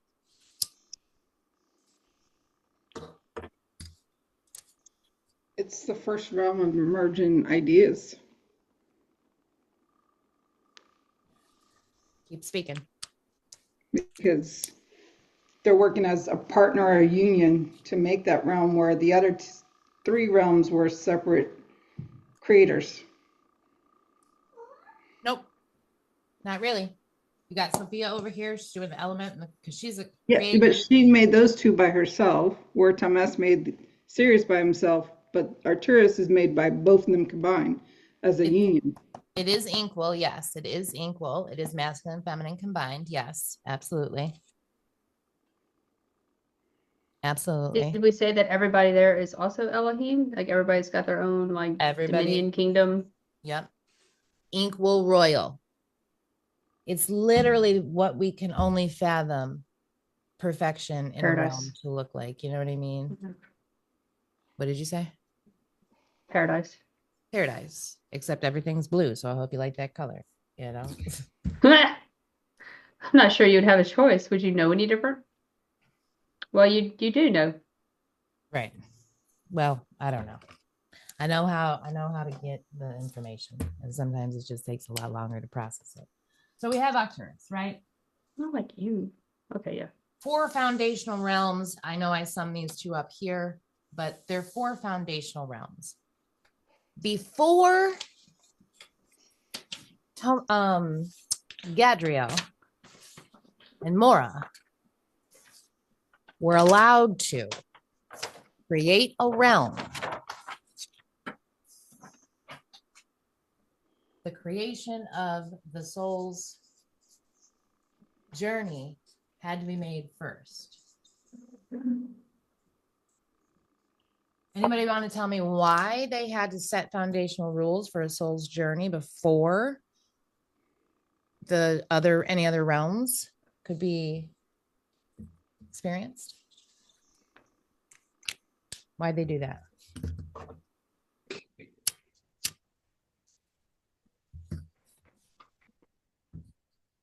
Perhaps because they didn't, Mora and Gadriel did not have the experience of creating realms. So Tomas and Sophia needed to kind of give them some guidelines. This is what you It does seem that way. But I do believe, I don't know, actually. I can't say neither here nor there. It's kind of contradicting, if I'm being honest, because they're saying that all of these other realms are Elohim. So why would Mora and Gadriel be any different? That would be my first question that we can ask at a later time. But it does seem that way because as we go, you see how there's some kind of dialogue here with when you make this other universe, make fucking sure. We don't know, but so that's fair. It's a little contradicting. Anybody else? Think about this. Think about it. I know that like when we do this shit, it's a lot of information. What? Well, we're supposed to be in expressions of the Most High so he can experience himself. And he can't experience himself just as perfectionisms.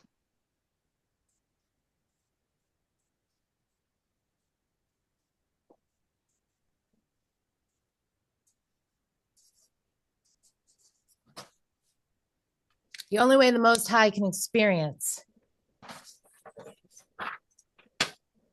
is to separate itself from itself and create this spark of a soul.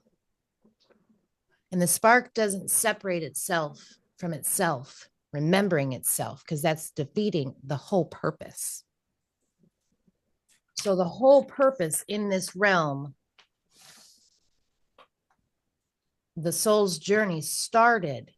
It had to be implemented first before Mora and Gadriel created the next universe, because the next universe that they created was responsible for housing brand new souls,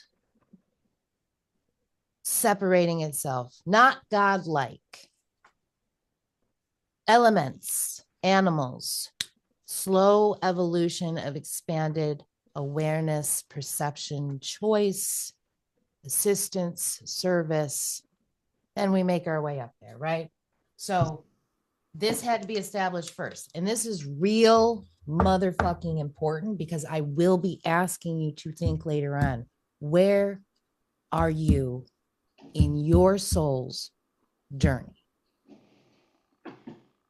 Because you understanding where you may be, you know, around about, it's a long process, is going to be real helpful to you, all of you, every single person that ever hears this. That's the whole point. It's not going to give you the answers, but it's going to be a guide for you. So we have phase one.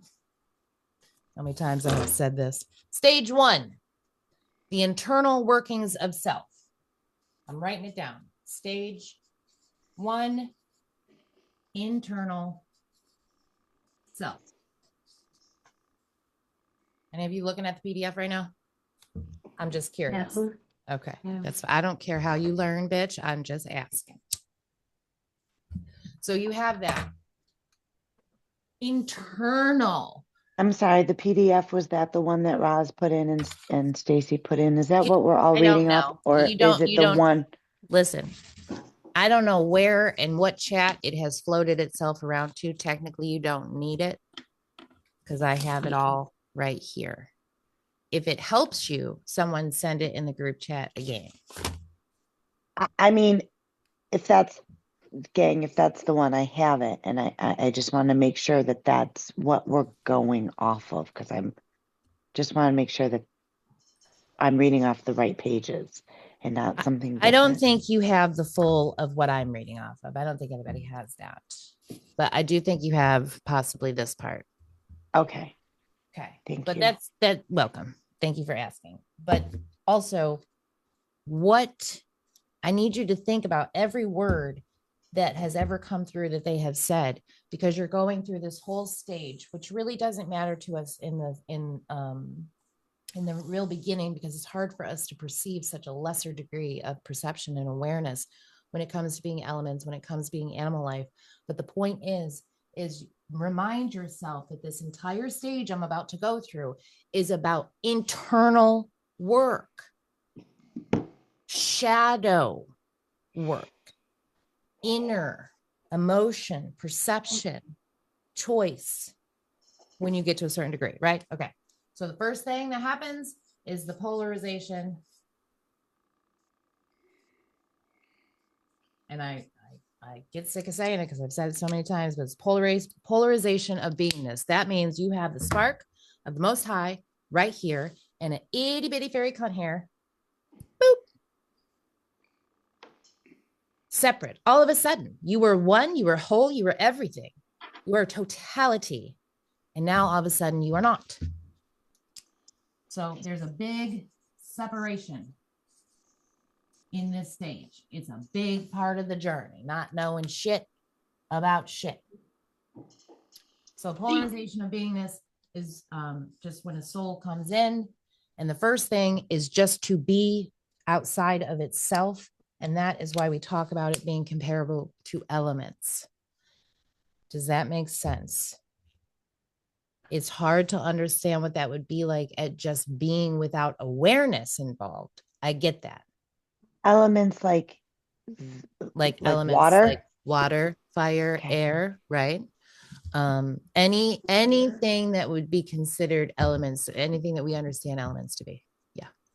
It's the only way we can try to understand it anyways. So you go through that for a long time, but it sets a foundation. It sets a foundation, does it not? So then you do that. You're just being. And then your soul goes through this process, and it goes through the second phase, which is awareness. How many of y'all talk to trees? I was going to say, y'all bitches better raise your hand. A tree is an aware being. And it helps the wind. Does it not? Does it help? It works with and in conjunction, complementing the earth. It's aware. It can respond to you, right?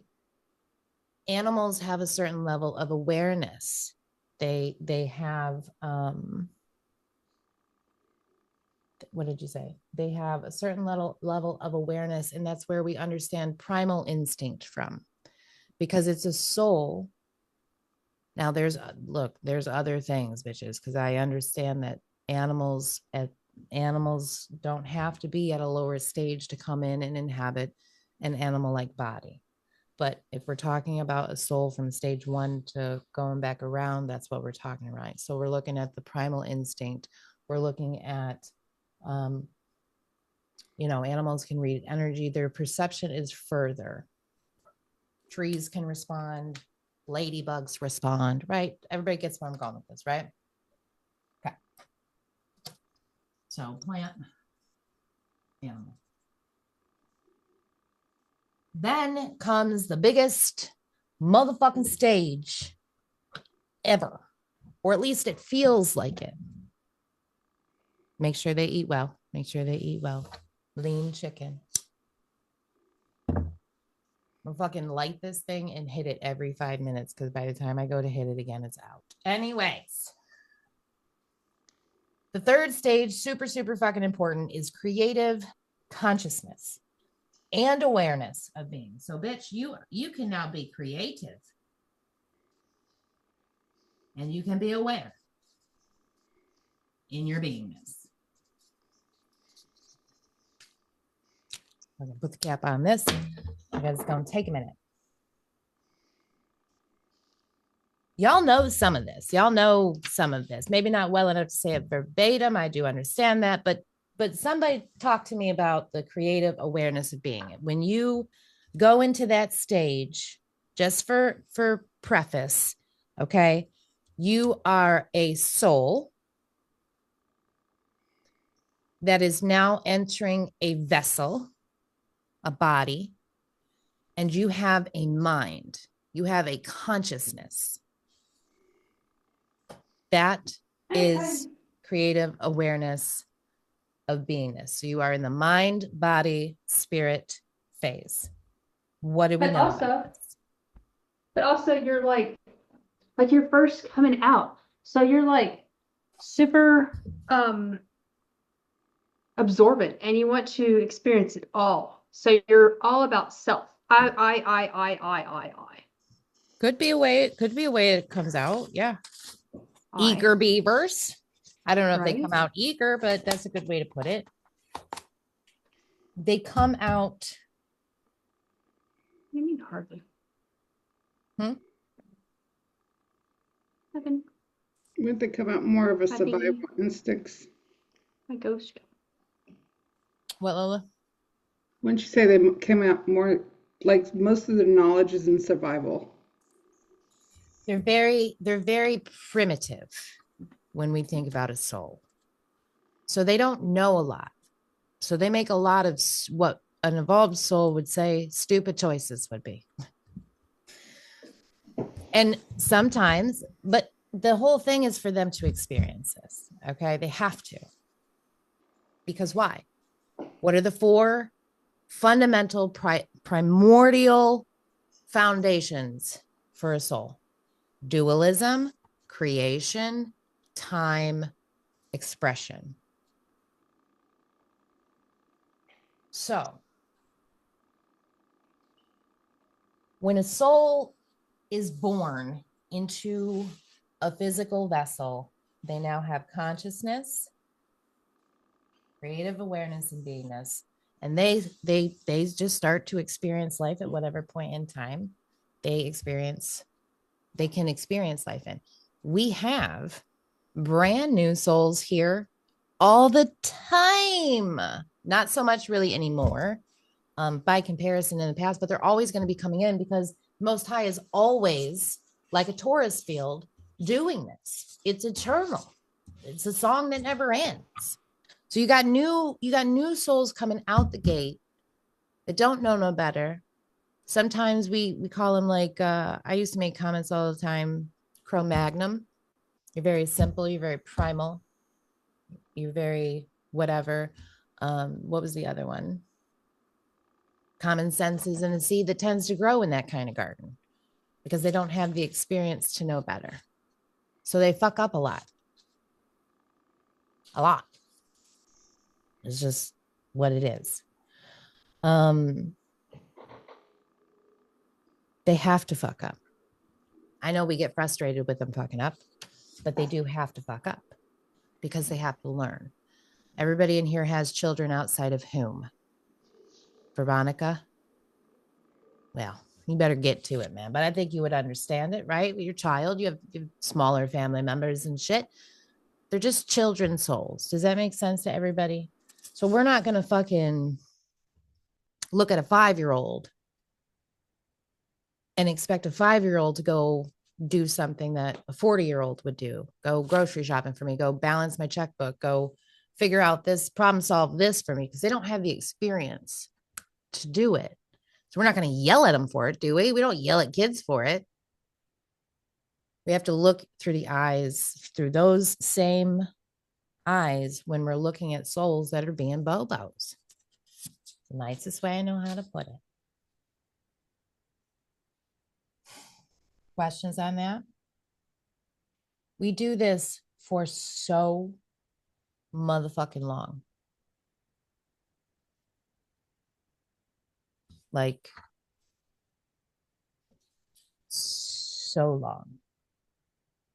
It does seem like it's the slowest process because it's probably one of the longer processes in here. But as we grow, this is incarnation after incarnation after incarnation. And what are we doing when we're incarnating most of the time? I'm saying most of the time, it's not definitive. We're creating karmic contracts because we're fucking up. And we have to come back and fix it and learn from it and grow from it. Right? Because everything, I know that we're talking about different realms here, but even if you go, I didn't put it on here yet. I'm not gonna confuse anybody. Does that make sense? I want to know, like, for real, if that makes sense to you, because it's important.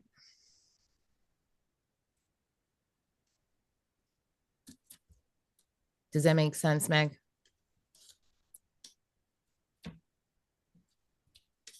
Short answer, I think so. Okay. I mean, I'm processing it all. It's like, but yeah. Talk it out. Talk it out with me. I can't. It's Sure like, just nah. Like, yeah, it's important. I just want you to look. I know that I want you to process it. Don't let me sit here and just talk at you or anybody.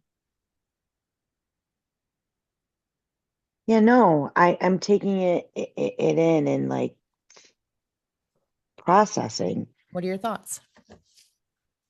Okay, I understand what you're saying is my thought. So the words are making sense. Yes. Yes, they are. Has anybody ever encountered what they think a brand new soul would be?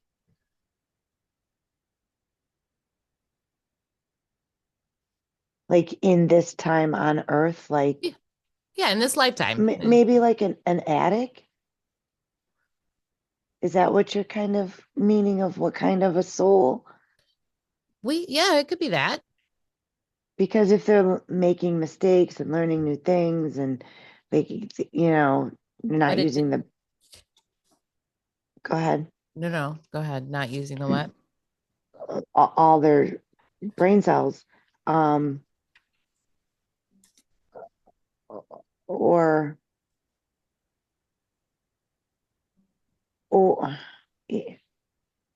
I mean, is that what you're trying to get? Like, what type of it could be human we would see in that form? Yep, absolutely.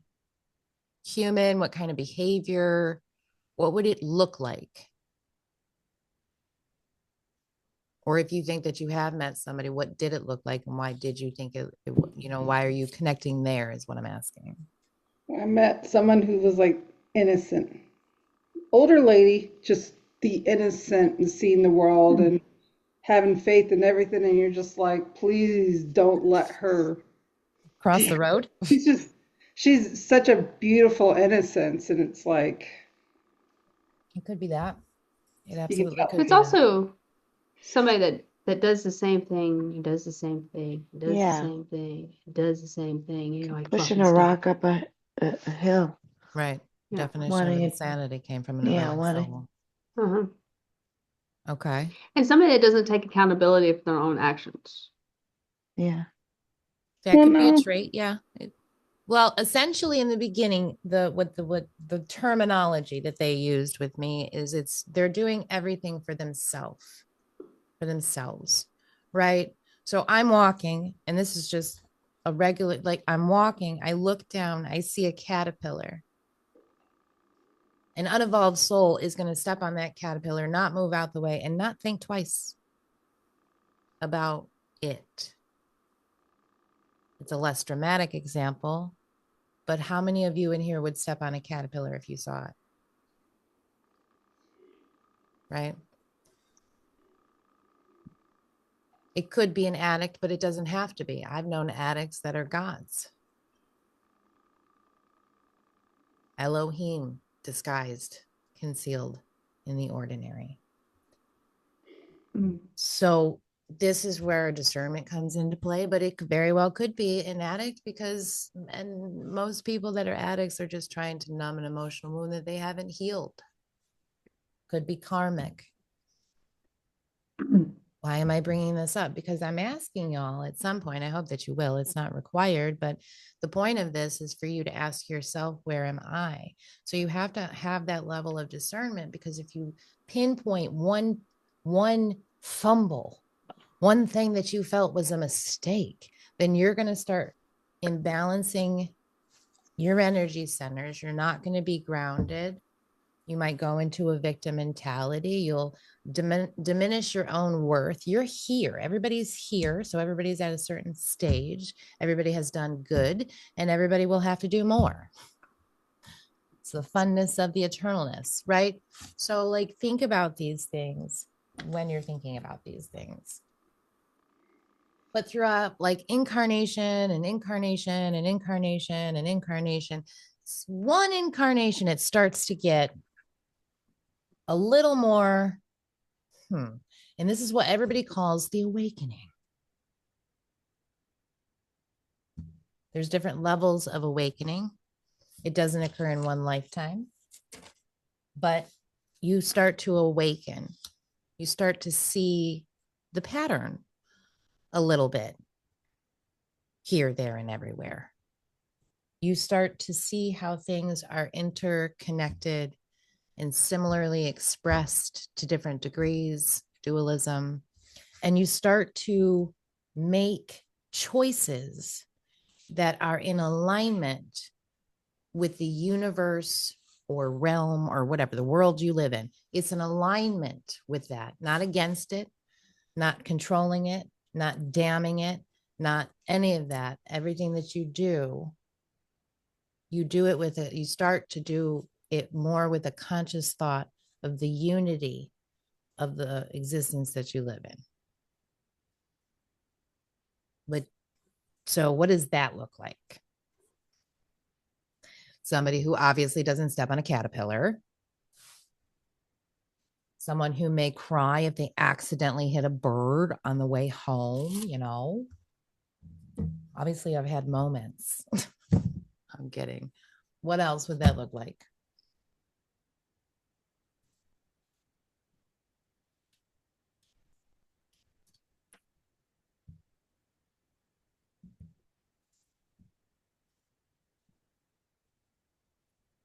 Crickets. Go ahead. No, I was joking. Go ahead. I would say somebody that knows how to see the lessons in good and bad things and have faith that things happen for a reason and it's always going to work out. That's a good one. What were you going to say, Phoenix? Well, we all talked at the same time, so I said crickets. Oh, you But said it's cricket. somebody that's, yeah. But it's somebody that would take somebody else's emotions or thoughts in consideration above their own, not just themselves and those around them, and in everything. You know, somebody that no longer wants to win at a game. I mean, if you win, cool, yeah. But if you're not gonna like rub it in somebody's face, You don't have anything to compete for any longer. Right. You can recognize that within your energy centers, your behaviors. Yes. I smiled because I went to the store today and it was the dollar store. Okay. So we didn't go to like any place fancy. But I say that for a reason because there was this kid. And I don't know how they did this. There's three kids that they got to be in their early 20s, whatever, that work at this dollar store. And they're fairly new or they're fairly new there. And every single one of them is like, wise as fucked. I mean, they're wise. But the point is I'm standing in line getting what I'm getting. And there's two people at the line. The kid that's cashing the first guy out, he's referring to him like he's like, yes, sir. You know, here you go, sir. He's not being like commanding, but he's recognizing the person that he's interacting with. And he's like, oh, don't worry about it. I don't know what they were talking about, but he's like, oh, don't worry about it. You're here all the time. Blah, blah. Go on. Have a great day. Go Bills. It's a football team here. No, don't ask. I don't know. I'm not in that mafia. But next guy steps up. He's got one singular loaf of motherfucking bread. He walks up to the counter. Kid goes, hey, hello, sir. You know, how you doing? Good. Okay. Rings him up. It's $1, whatever the fuck it was. Man sitting there counting fucking change to pay for his loaf of motherfucking bread. I was just about to go and say, I was going to buy it. I was just going to buy it for him. Okay. And meanwhile, he's apologizing to the cashier because it's taking him so long because he's embarrassed that he's got to count pennies to buy a loaf of bread. Meanwhile, this kid is still addressing him as, take your time, sir. Don't worry about it. You know what? Let me get the rest for you. Here we go. You have a great day, sir. He's still addressing him with dignity and respect, regardless of any of that. You know how many people would have evolved souls? That's an evolved soul. Like, that's just what it made me think of when you're talking about like competition or like going against the peoples around you. The divide is strong here.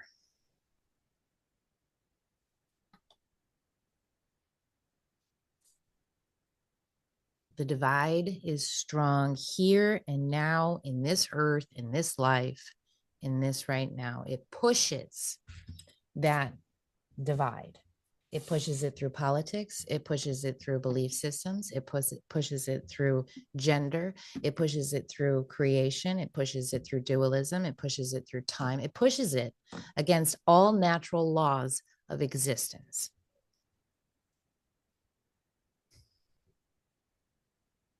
And so just because a soul is going through a life experience and they fall into this that we are having here with so much of that, doesn't necessarily mean that they're here or there within their evolution. You have to look deep when you're thinking about this.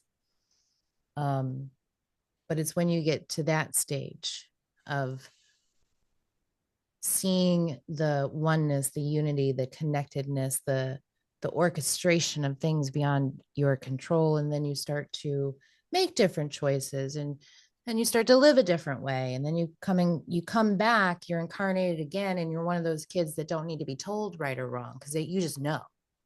Nobody had to tell you not to hit that baby child.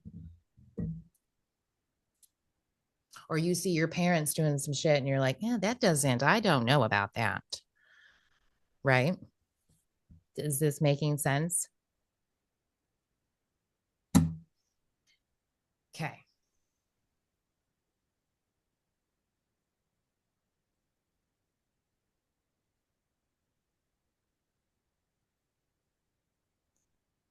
Once you go through that for so long, you start to continue to incarnate. And it's kind of like a passage.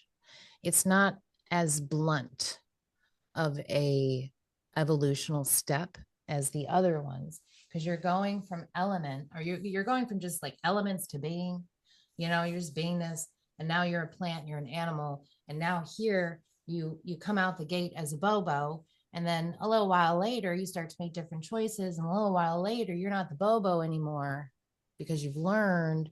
You start to come in already knowing things, not all the things, but just knowing. I'm going to just say knowing things. There's a certain level of remembrance that you have. You know right from wrong. Doesn't mean that you always do it, because you're still growing in this particular life. But this is when you enter the passageway of going from stage 1 to stage 2. Stage 2.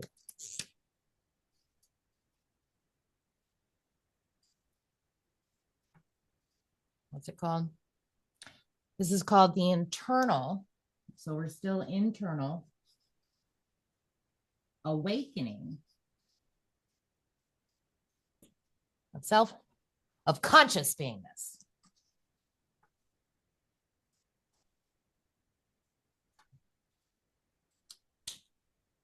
So it's a little blurred here, because you're still working on the internal awakening of this mind, body, spirit experience. And you start to go into stage 4. In stage 4 of your incarnation soul evolution, you are still coming in, inhabiting a body. You have a vessel, you have a mind, and your soul at whatever level is operating that. Okay. Except I just want to make sure I don't overspeak here. There's a couple of things. It's still a longer process. I'm going to put it that way. You're still incarnating. You've surpassed kind of that first awakening where you're realizing that there's something out there grander than you. Things are somehow connected. We don't really understand why we're making all these choices. When you step into that doorway, it's about trusting it, and you still don't. So when you step into the fourth stage, when you step into the fourth phase, you took it away from me because you had to correct me. You're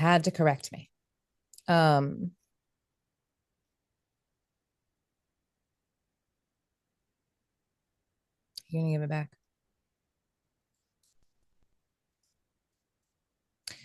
Because you live in more alignment. That's not what the fuck you said. I want to know what the fuck you said. Give me a second.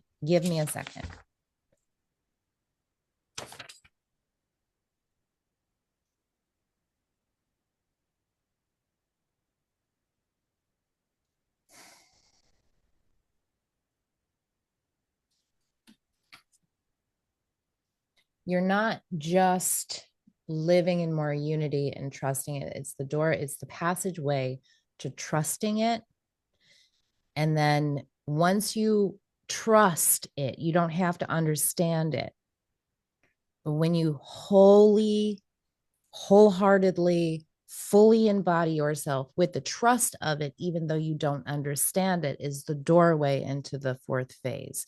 That means this usually happens within one lifetime. And at one point in time in a lifetime, you come in knowing better. You don't really fumble as much as the others around you, perhaps. And that's your entryway.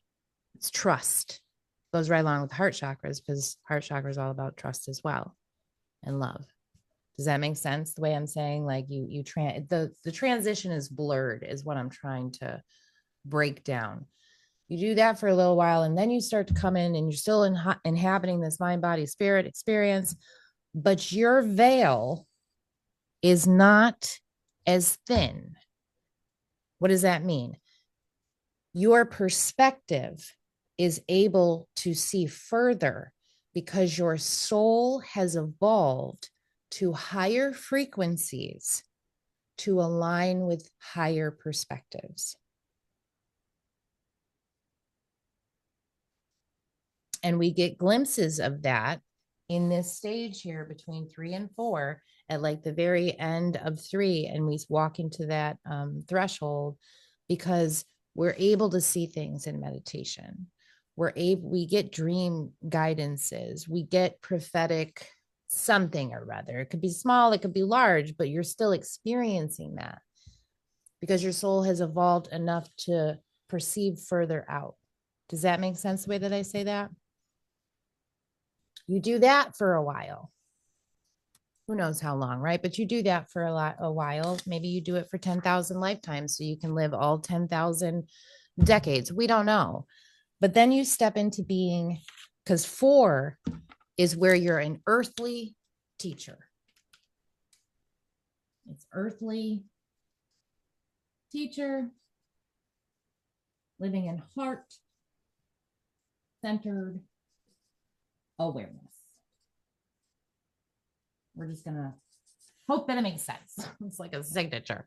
Anyways, so you're a teacher though, right? You're a teacher. So when I asked whatever question I asked a little while ago that maybe you'll see and recognize on the recap, because I don't remember what it was, look at Liz. I mean, Liz is a legitimate teacher. Yes, she gets paid to teach in a public school system, but she's a teacher. She genuinely cares about these children, obviously, if she's still in contact with one of them after decades.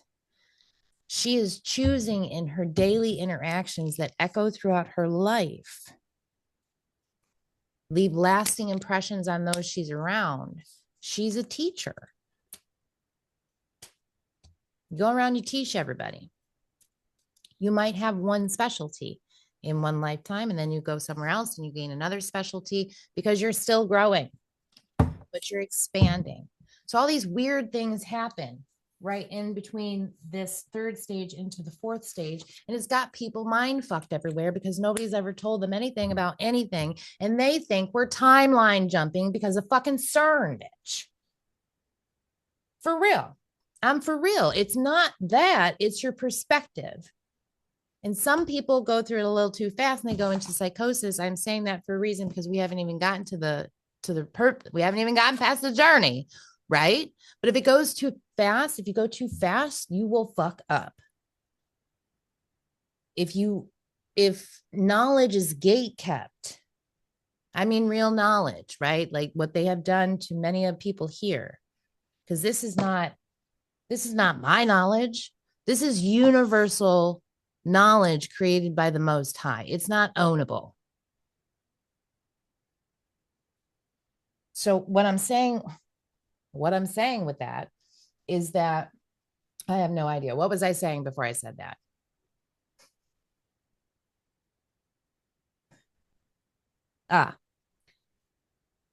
It's hard now because we have this information. Most people have this information withheld from them. So they're solely relying on the remembrance and their connection within to get it.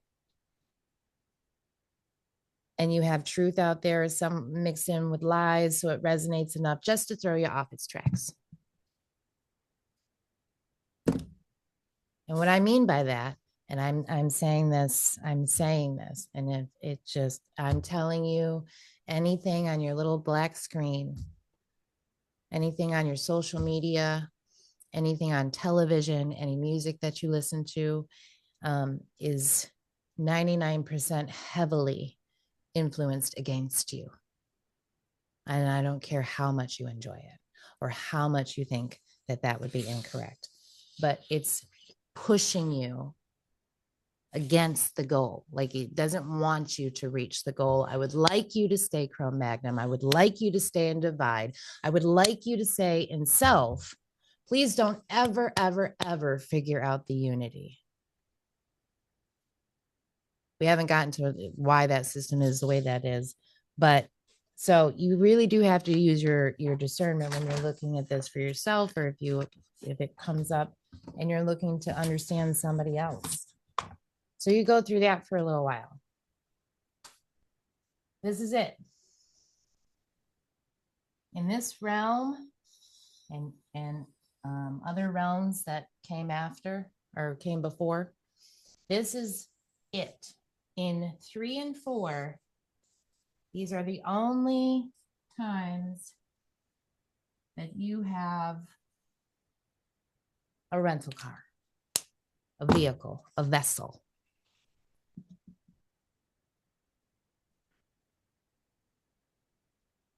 Does anybody know what comes after 4?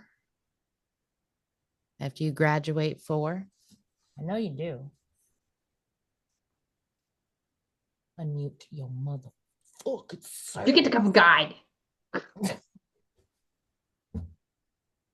I knew you guys knew that. You know why? Because we all be bitching about it all the time. I ain't coming back. I'm gonna be a guide. I'm gonna fucking give you breadcrumbs, bitch. Right? You like puzzles now? Right. Figure that out. 0.0. That's it. That's your answer. Right. Right. But you get to be a guide. So that's why they said, like, originally when I channeled this, it was heart-centered awareness. You're living in a heart-centered awareness. And apparently that was very hard for people to understand. So when I went back and started putting this together, they said, let's put earthly teacher, because when you go to 5, you are a being, because you're always a being of enlightenment. You are a light being. You do not have a body. You are a frequency that gives off light, and you still have a job. You do not get to quit. You do not get to retire. The only time you get to retire is if you go to stage 9. You're still working in stage 5. So you are what everybody calls an ascended master, a spirit guide. What's the other one? I do have a question. What's that? This might just confuse everybody. I don't know. Let me leave my questions to myself. No. Say it. Okay, let me leave my question to everybody. So you do have the guides in the 5th one. And then but there's sometimes like we have our ancestors that are our guides. But are they just in the process because they're in the middle of reincarnating to come back as 3s or 4s? But they still get to be a guide in a sense to you? Does everybody understand what she's asking? Thoughts. What are our thoughts on her question?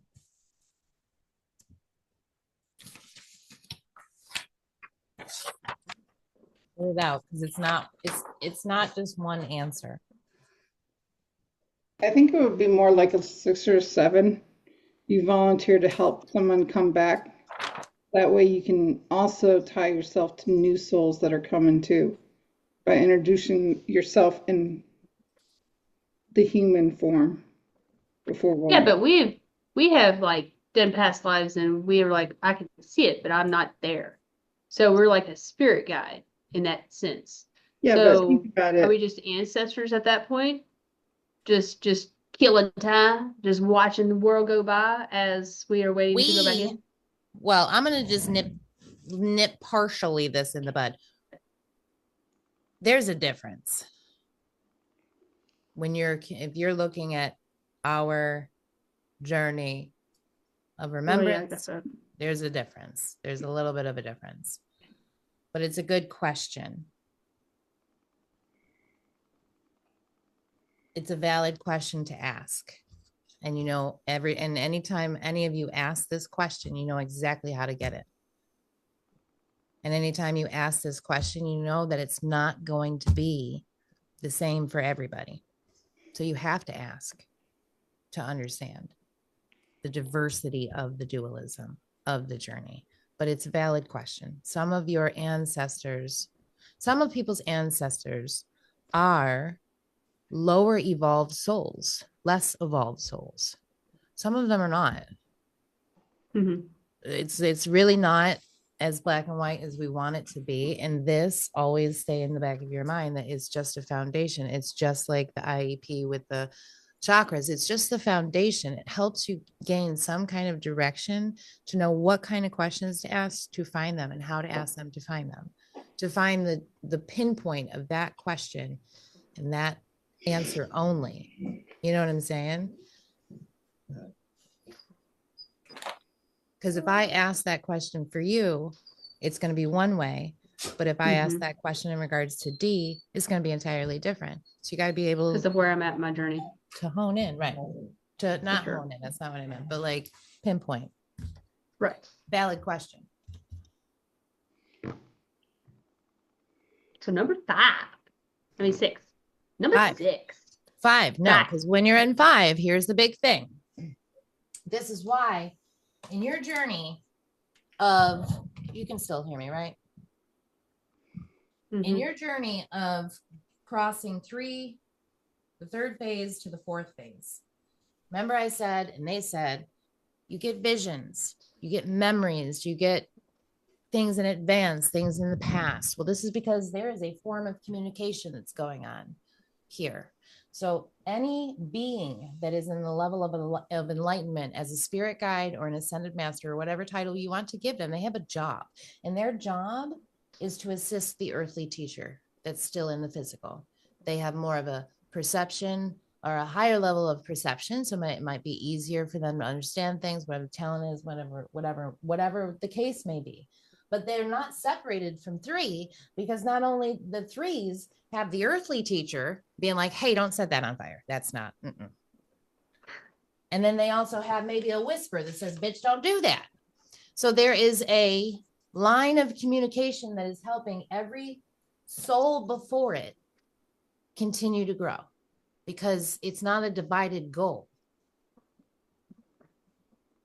It's not a divided goal. So when people call me and they're like, I want to hear from Uncle so-and-so, he was a motherfucking piece of shit.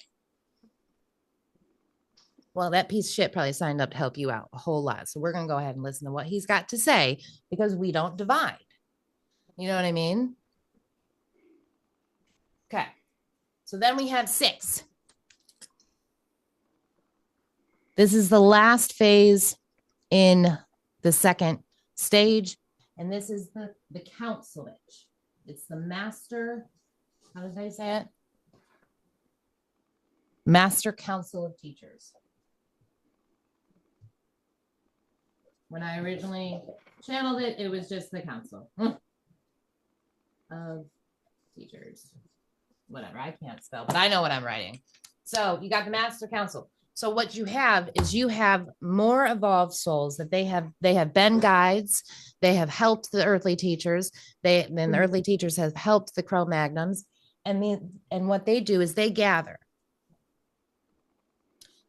And they'll be like, I have X, Y, and Z. All 5 of you have X, Y, and Z of these talents. And there is a collective grouping of souls that are working with the 4th stage souls that need to learn X, Y, and Z. Y'all are assigned to that group right there. That group. And then you have another council. This council is designated to this group for this purpose and this readings or reason. So it's just a council. Does that make sense? Like supervisors. there. I was trying to think of a word too. Yeah, like supervisors. Family heads. Family head or family line heads. What does that mean? I mean, think about the family line, the ancestors. Like a matriarch? Yeah, but like on a soul level. Yeah, I see what you're saying. Hey. But they can work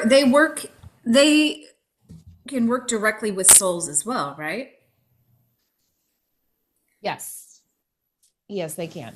Do they often? No. Like, is it more common for a spirit guide or an ancestor to make communication? Yes. Because like I said last week, you got to work your way up Jacob's ladder. You know what I'm saying? So yeah, it's definitely, they can, but how far can you perceive to be able to allow them to reach you? Yeah, for shizzle. Good question. It's an interconnected system of mentorship and service, ensuring that authentic wisdom flows seamlessly across all levels below it. So they are the master teachers of the ascended masters who are helping the earthly teachers help the Bobos. Right? Who knows how long you do any of this stuff for? Doesn't matter. Time doesn't exist in that way. Then you have 7. 7 is where you are knowledge or wisdom of beingness. In the Hall of Records. You know the Hall of everything. Plenty. Right. Probably the reason that people You are the All of Plenty. Probably the reason that people think that that the Hall of Records is a location is because, again, they don't have to embody a physical looking whatever to you. That light frequency can appear whatever way. And maybe it does appear to people mostly in the form of a library or a hall or something like that. But it is something that's held in the space of these beings. It's not a beingless space. It's the accumulation of these souls, right? Does that make sense the way I say that? It's the know-it-all of the souls. You know what I mean? Okay. I don't know what to tell you. You have to wait. Take a peek out there. See what you think. Then you get to 8. Everybody knows what 8 is, but this is where your terminology gets real important, because not only are you a universal, I just skipped right over, didn't I? No. Yeah, because this is this 7. You're the Hall of Knowledge. Do what? Hold on. This is the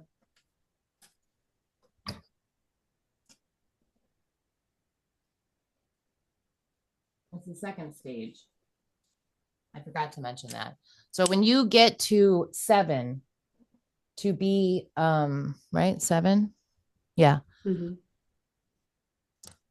you are in stage 3. You go from stage 2 to stage 3, and you start to experience universal cosmic creation of self. So you're not individualized by like a light being. You're not individualized as a mind, body, and spirit. Now you have already worked all that internalness out. You have grown, and now you are becoming universal. You are becoming cosmic. Yeah. Does that make sense? I didn't want to leave that out. Either way, 8 is creator beingness. It's Elohim status. Your soul is so evolved that you have been granted a part of yourself back that allows you to do this. And this is where we have Sophia and Tomas, possibly Mora, possibly Gadriel, but the majority, if not all, of this realm's creators are Elohim. They have all done this. It's not their first rodeo. They've done it. Right?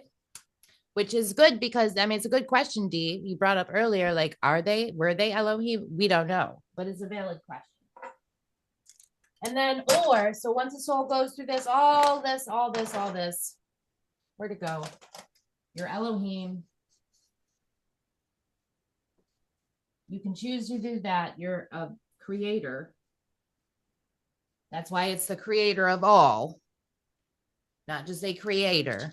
We don't have a God complex. We have to find balance in that as well, because you do hear people, they're like, well, I'm a God. Well, okay. Well, I mean, on a certain level of perspective, yes, we are all gods.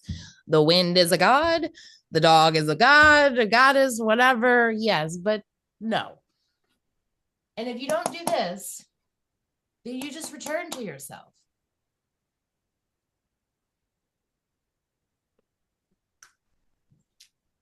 In stage 3, if you were Hitler in your growing experience and you made those choices, there is no way, there is no motherfucking way that Hitler will be denied any of this. Might take him a really, really, really long time. Might have got a lot of contracts, right? The point is that this is a journey of the Most High. This is the Most High experiencing as the many and delegating it all along the way and continuing this process like a Taurus field. That had to be laid down as a foundation, because then I'm doing it in different colors. Then Sophia and Thomas said, Mora, Gadriel, we need a location for the Most High to bring in these new souls so we can implement this soul's journey. These are the things. So they went and they said, listen, I'm just animating it for you. Here are the divine laws of Eshlahai. Blah, blah, blah, blah, blah, blah, blah, blah, blah, blah. Make sure you pay attention to that. They said, no problemo. We're going to create Tiamat and Abzu. And Mora's in charge. Let's say in charge, not in charge. We're not talking ruler. We're talking, she's at a table and she's like these qualities. Okay. She, I don't know what I was going to say, but she's feminine.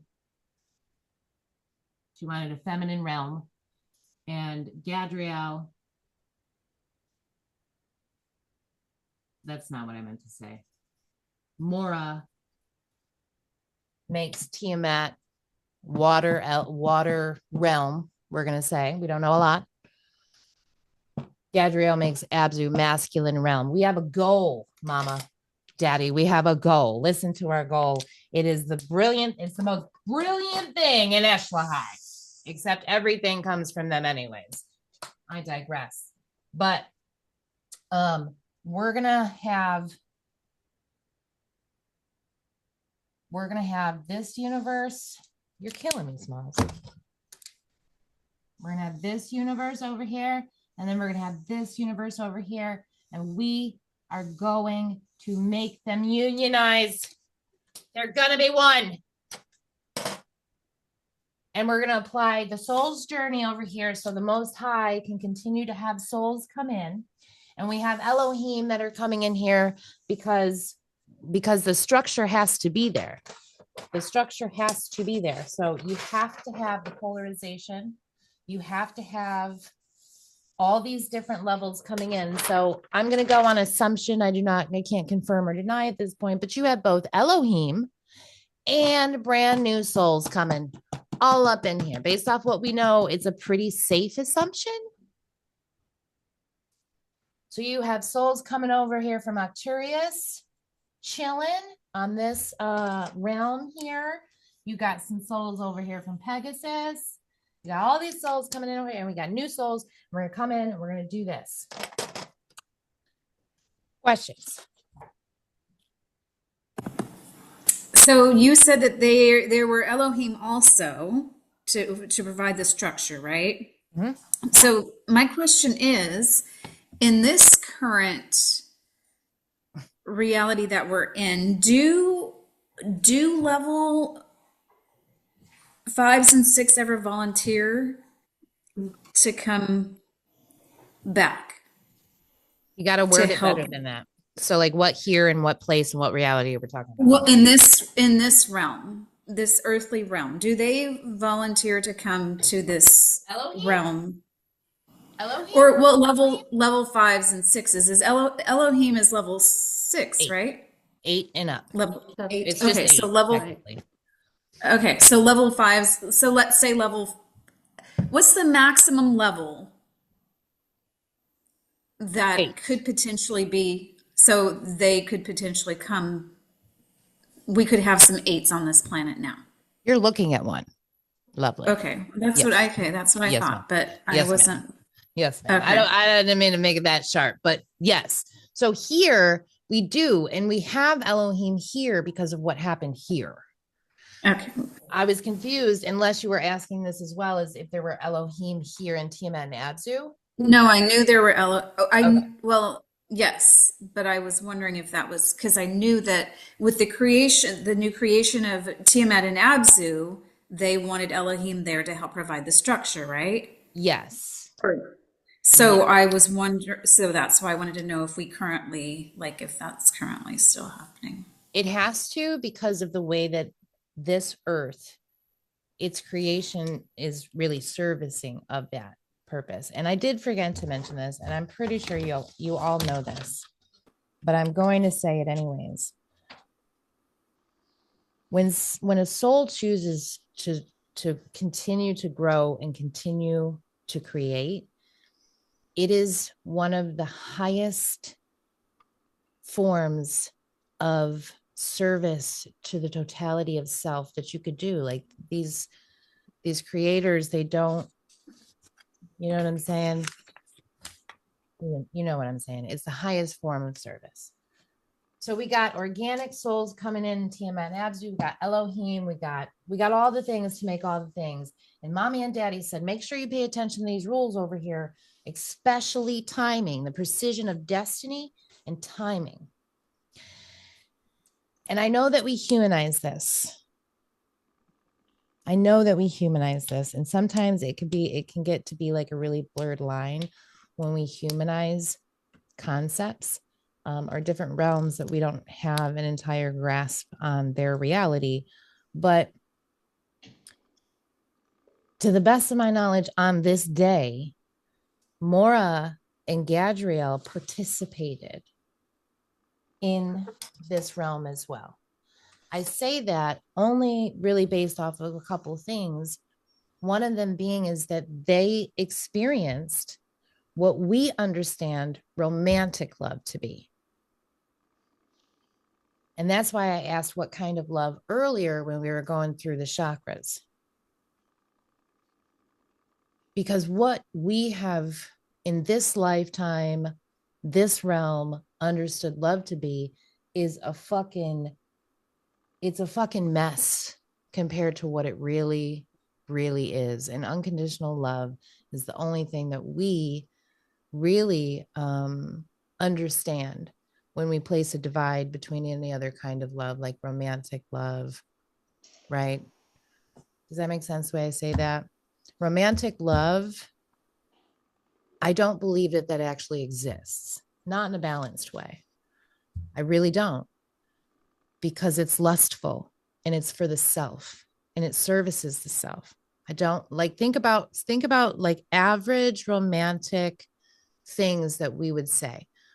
What is like, if somebody have the balls to do this, but if I was to say, when you declare your love to someone, or when you have declared your love to somebody, how did you declare it to them? What was the way that you said it to them? I will share mine if somebody shares theirs. Like verbiage, like words. I mean, Yeah. you say I love you. Right. What else? What else would we say? To as in also. To as in also. Okay. What else? Take the I love you out of your declaration of love. Someone think about your relationships, y'all. Doesn't have to be a relationship you're in now, didn't have to be a good one, didn't have to be a bad one, but like, what are some of the things that we say as people? I'm proud of you. I appreciate you. So is I and my feeling for whatever they're doing. What do you make? Just finish that a little bit more. What do you mean, whatever they're doing? Whatever they're doing that says pleases me. Services you. Yes. Right.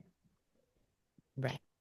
I don't want you to leave in this relationship because I won't feel safe. You make me feel safe. That's not love. That is not love. We have all felt that way, but it's not love. I've told some people that, ground me. What did they say to you in return? Or what did they? They said that was the sweetest thing they've ever heard in their life. So like, shut up. You do have to analyze that. Again, it's not black and white, but like, is there reciprocation within that? Is that reciprocation balanced? Because if you supply something for them and they supply something for you, that's just an exchange. That's not love. Love is selfless. It's hard. It's real hard. But what I say to my husband, and I have said this out the gate for over 2 decades, is the whole universe is in your eyes. Oh. When I look at you, I see the whole universe in your eyes.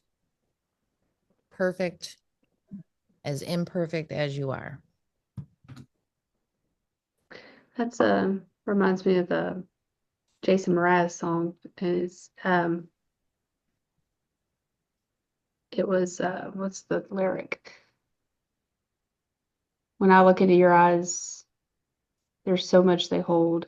How old is your soul? It's beautiful. Another thing I told my husband, that this didn't come from me. I had to have channeled this because it was way too poetic. I'm for real. And I told him that too after I said it. But I have told him before, I said, as sure as the sun will shine every day, you can know that I will love you. Oh, that's a song lyric too somewhere. Is it? I don't know. Probably it should be. Get your fucking guitar, bitch. Right? Okay. So like, it's a lot. But why are they explaining that Mora, if we're giving them these human-like qualities to try to understand them, they were growing here in Tiamat and Abzu. At some point they discovered what romantic love was.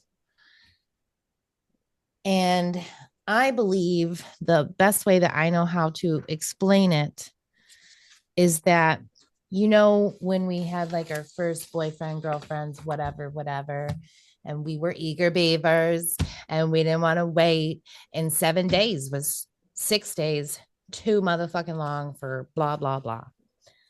So we like rush things. Well, that's the best way I know how to explain this, is they rushed things for their own personal romantic love that they were discovering. But either they did that for the self or they weren't aware. We don't exactly know. But what we know is that romantic love that they were experiencing sped up the process of the 2 realms convergence. And when the organic souls weren't at the level to unify both realms, it fucking broke. It broke. It didn't work. It collided. It didn't mesh. It was supposed to blend as a frequency, But because the frequencies of the two divided were not at blending stage, and now we don't have a foundation here because this has been annihilated. It's annihilated. In fact, it's now a part of over here. You guys can't see shit. You'll be able to zoom on the video, so bear with me. But we have, we're going to call it Earth Tova. Technical name is Tova. We call it Earth. We haven't enforced that movement yet, right? But this realm here, Earth, cradled, literally cradled all the fallen, all the souls that became refuge.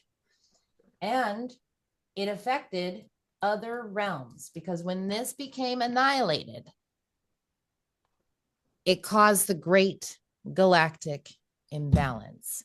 So you have refugees that were souls going through at all different levels on Tiamat and Abzu that became cradled by Tova, by Earth. You have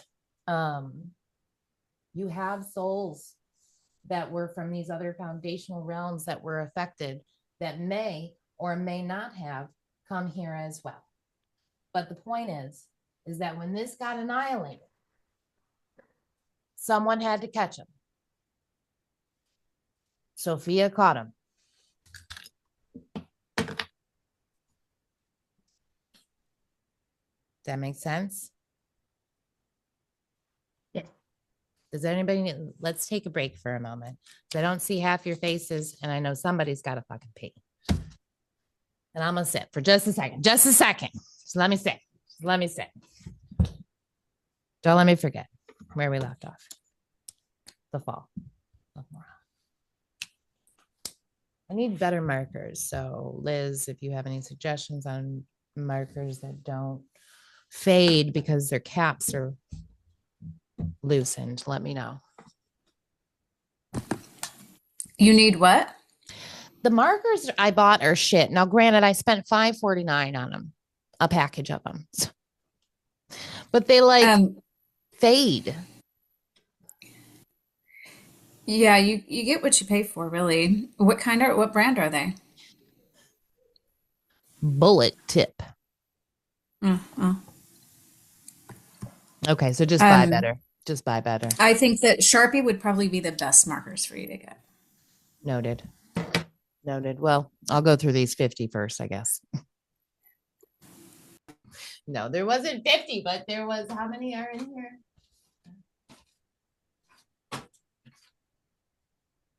Oh. Wait a minute. Let me try these. I haven't tried these yet. So a while ago when you were talking, because I have a door that opens by itself, right? I had the little thingy thing on, and it said fucking hardly. And I was like, what do you mean hardly? Why are you cussing me? Rude. Did it say fucking hardly like two separate words? Fucking and then hardly? Or hardly fucking? Yeah. I'm just saying. What you mean? What do you mean? The reason I say it backwards is because on that, you generally will get the sentence backwards if you actually have somebody coming through working with it. Oh, okay. And I've got a couple of names and stuff, but because I was like, give me your name. I do have a point of going through all this.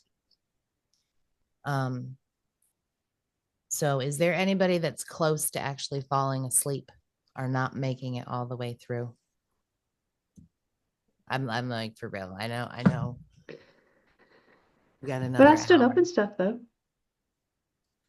Meg, are you sleeping? Are you gonna go to sleep?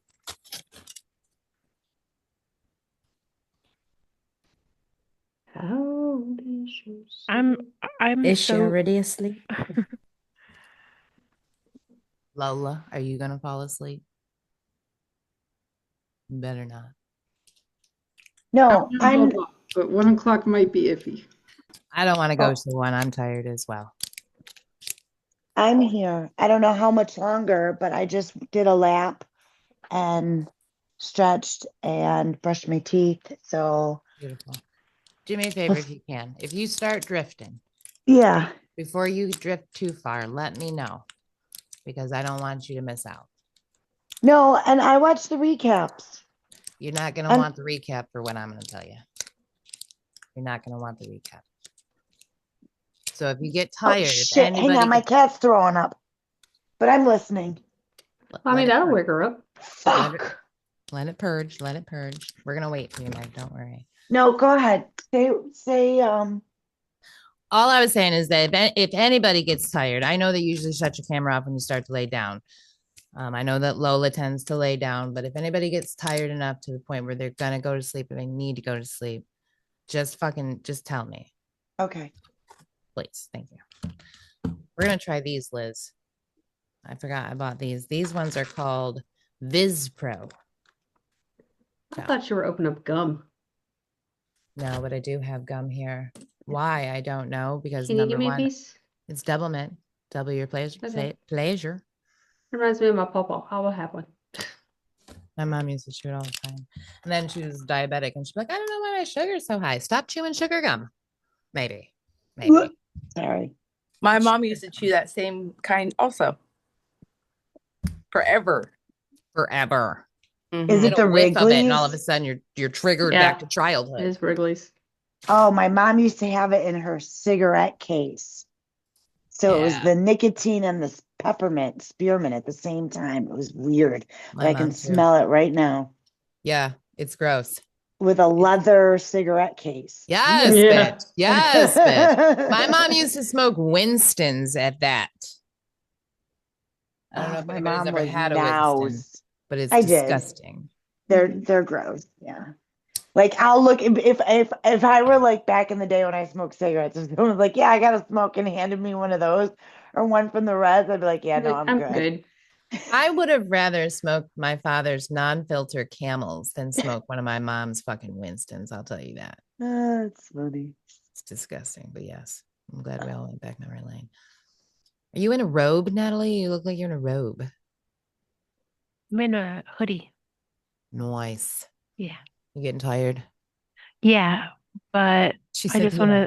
to, I'm very tired, but this is beautiful. Okay.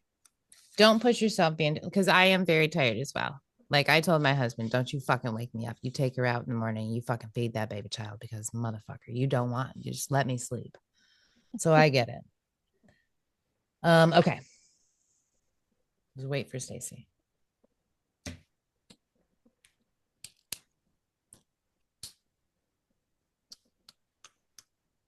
I'm listening. I'm just making some soup, but I can hear you. Okay. So Mora and anything that was existing on Tiamat and Adzu upon its annihilation, upon its not able to succeed itself, they were cradled in Earth, in Tova. Okay. But Tova was made as well, equally too, for Mora.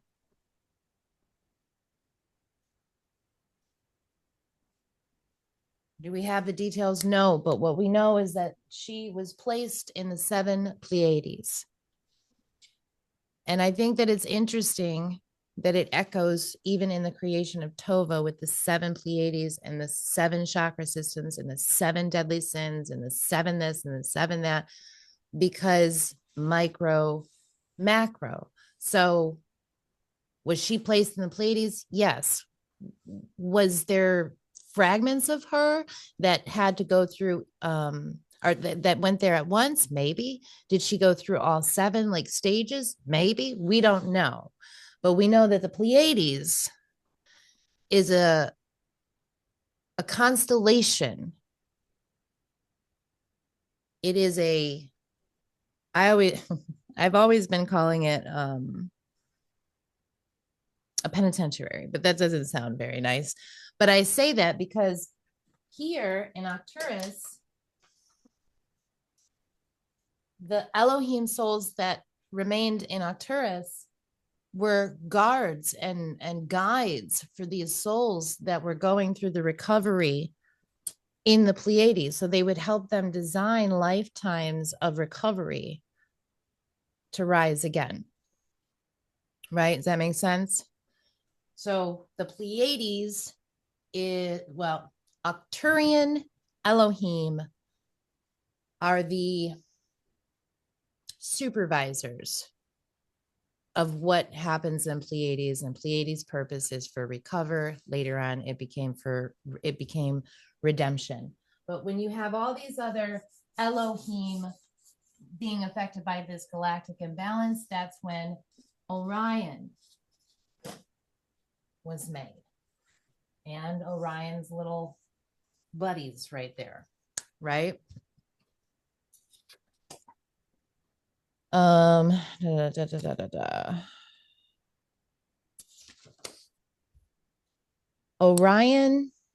I'm just going to kind of read this because this was a little bit newer information or more detailed, but basically the two neighboring realms for Orion are portals. Oh, and the one in the center is an actual realm, and it was made for the recovery, like the healing of these refugees.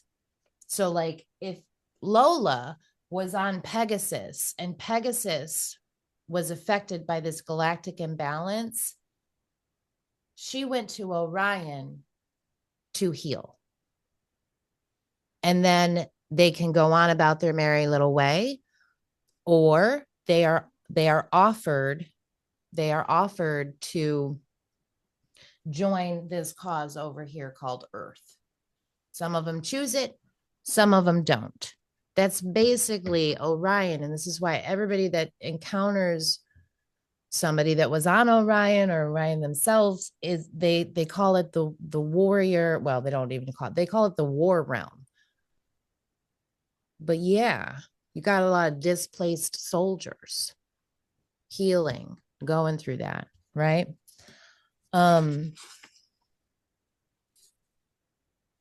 Then on the flip switch of things, Gadriel didn't fall. Gadriel, technically the story goes, sum it up just for real quick. He goes back to Arcturus. He wants Mora. He wants Mora back. Let's humanize him real quick to make it make sense. Wants Mora back. Mommy says, no, bitch. She's got to do this way because y'all didn't fucking listen to me. So now she's going to do this, and this is what we're going to do. Does she expect him to follow? Right? Probably, but he doesn't. He says, fuck you, bitch. And he goes over here and makes Draconia and all these other instantaneous like realms with vessels who do not have consciousness. So that's another good question that Dee had earlier. It's what level were they originally? We know that things have changed thereafter, but we don't know because look at some of the actions that are going on. That's not Elohim, but we also know that he fell in a sense as well. So he goes over here. He takes Thoth with him. Okay. He takes That's Thoth. funny. He goes over, they're little buddies. Like this is what they do. But he didn't just take Thoth. They took Gadriel and Thoth this is what I'm going to call it now. It may change and evolve as the awareness grows, but Sophia, I think they're explaining it this way for comprehension purposes, but if Mora's essence was placed, if Mora fell to Pleiades, she lost a lot of things. Obviously, she fell in consciousness. She fell in her ability to perceive or to create the way that she was designed. So there was a piece of Mora a piece of her divinity, I should probably say, that Sophia kept with her in Arcturus. But when Gadriel and Thoth left, they took it because they wanted her back anyways. Okay. I feel like there might be questions on that. You sure? I was just going to say, can you repeat it? Because Yep. So Mora goes here, gets cradled in the Pleiades, but there's a part of her that cannot go into the Pleiades because she has fallen. Sophia keeps that part. Thoth and Gadriel steal it. So in a sense where we're looking at these vials that held essences, held this, held that down the timeline, that's one way that you can look at it, is like there was a level of her essence that would be returned to her once she rose, but they took it. And that's an important part of the story as well, because their whole thought process is to get her out of Pleiades. And if she gets out of Pleiades, she's going to want her shit back. Right? Does that make sense the way I worded that way? Mm-hmm. So it was this whole big shit show over here. So Orion gets made as a refugee realm to heal, and then they can either go on their merry little way here in Eshlahai, or they can be of service here over here. And we know this because that is what Lola did. Lola said, yes, actually, I will help. Thank you very much. Right? So we have that.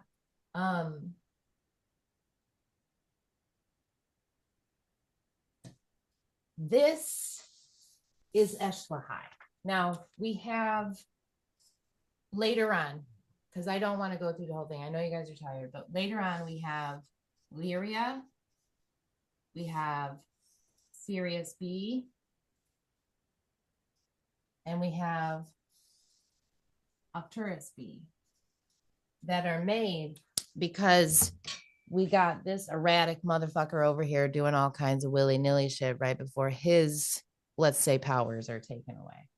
Everybody good with this?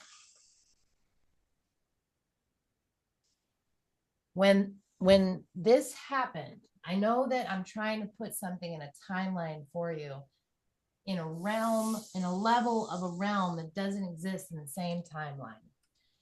But amongst all of this happening, Sophia goes back to the Most High. And she says, if I make Tova and I save Mora, Mora can rise. All things that are imbalanced within Eshlahai now. The whole realm is imbalanced now. I'm going to make Earth. I'm going to place her there. I have a plan. Me and Father Time, we have a plan. This is what we're going to do. And this is the plan. But here's the thing. I would like to live amongst my children. All of them. And we will make sure that this divine plan is carried out. Most High says, okay. Most High says, here's some rules. Yes, yes, yes. We all do. We're familiar with that. So now this whole soul's journey is still applicable here for us in Earth. And we now have this, and we have karma. We have contracts. We have, what was the other thing? Soul's journey.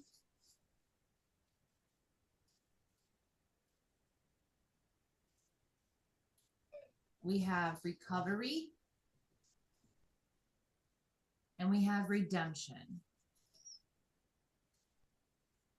So you have a multitude of different leveled souls coming in for different purposes, all governed by the original foundation and design. But now at some point at different points of time, they have karma, contracts. They're still experiencing the soul's journey. Some of them are going through recovery. Some of them are going through redemption. Okay, it gets real motherfucking complicated when we get here. So Sophia and Tomas descend amongst their people. I shouldn't say their people. That's not the right word. That's not the right way to say it. They descend amongst Tova. There are organic souls that are coming in that are Cro-Magnon Bobos over here. And then there are souls that are coming in through their procreation that are recovering or redeeming themselves. And then over here, you have the dynasty that's being built by Sophia and who she deems in this original temple. And they build a civilization of Elohim, right? They build a whole civilization of Elohim. So anybody in that garden, anybody in that perimeter of the garden, they are not born. They are called into being. They are Elohim. Why? Because Arcturus was the parent planet, or not planet, parent realm.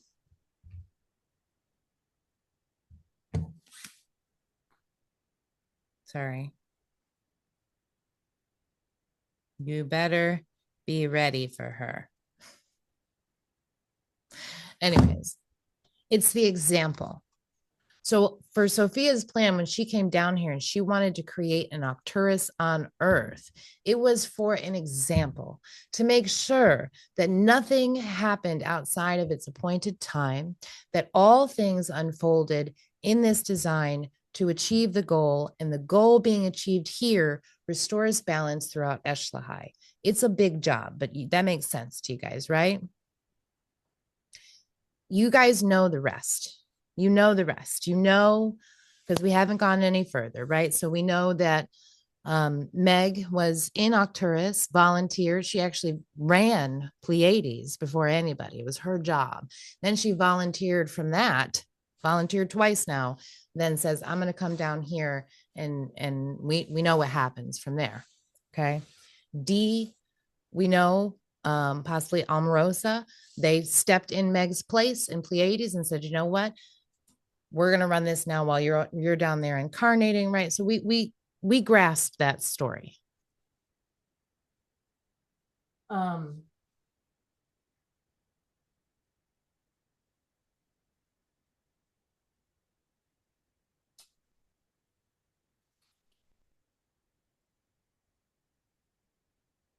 He's going to come in here and get her, and then that's going to be the end of my thought process. So give me like 5 minutes. Just give me like 5 minutes.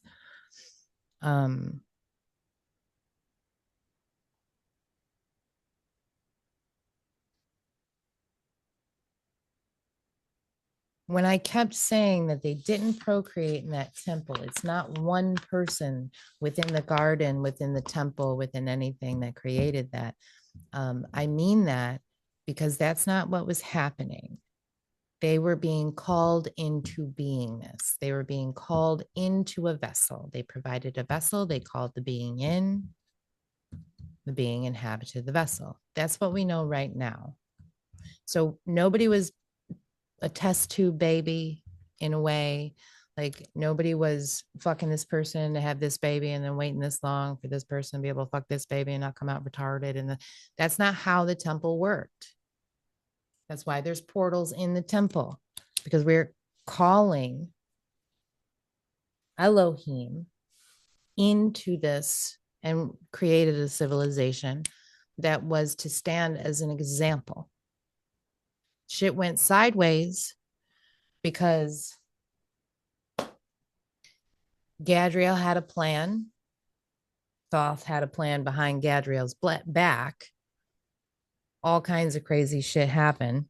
But you got rape, you got mixing of Elohim and souls, you got relinquished Elohim. They just gave up their Elohim sovereignty to join Gadriel's and Thoth's cause. There's a whole, this is a whole drama show up in Tova.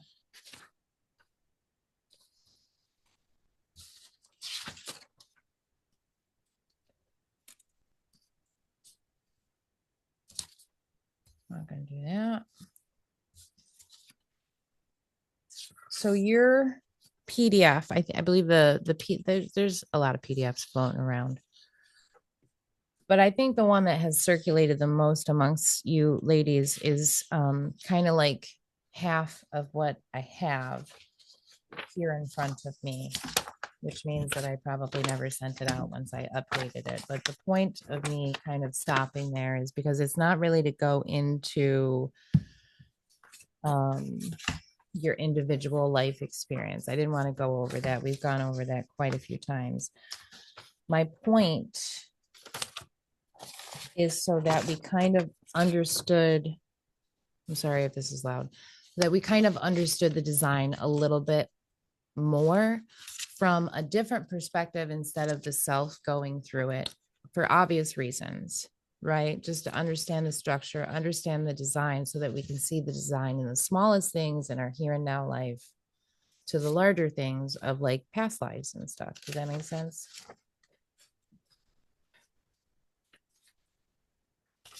I'm gonna let him come in. Are you ready to go see your father? Or are you gonna lay down?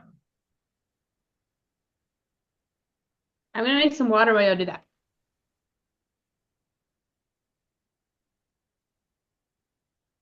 All right. Give me 5 more minutes. I apologize, ladies. We won't go past 11. How's that? Everybody can make it till 11? Okay. Let me get her inside so I won't be interrupted. Or y'all won't be interrupted. You want to go see your father, bitch? You want to go see daddy? He's waiting for you. Right?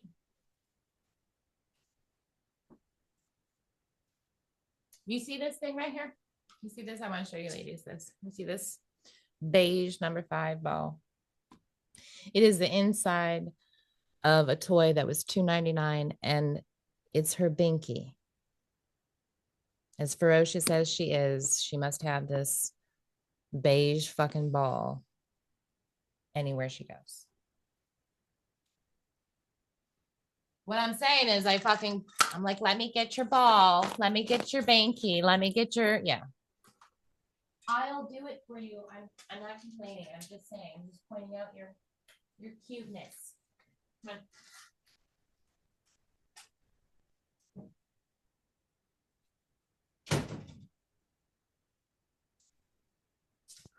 V, I actually got a coffee grinder for Christmas as a gift. So I was actually able to do the Starbucks that you gave me. And I really, really like it. So thank you. Oh, you're welcome. I'm glad. I need to buy myself a coffee grinder. I had one and then I don't have it anymore. So I need to. But also, you can get it ground for free at Starbucks. They don't charge you to grind it. So if Yeah, I you're just don't go into Onalaska anymore. Or that's the town that our Starbucks is in. So it was one of those things. I'm like, I just want to. Plus, it also can grind up herbs and stuff a little bit too. So really nice. it'll be a multi-use little thing for me. But I was like, yay, I got one. And That is then so cool. my husband got me a mortar and pestle. I always say it wrong. Mortar and pestle. Mortar and pestle? Yes, pestle. Yeah. For some odd reason, I can't say it. I got to keep repeating it, but mortar and pestle. But he got me a big one because I had a little one. And so he got me a big one too. So I was excited for that too. Yay, very cool.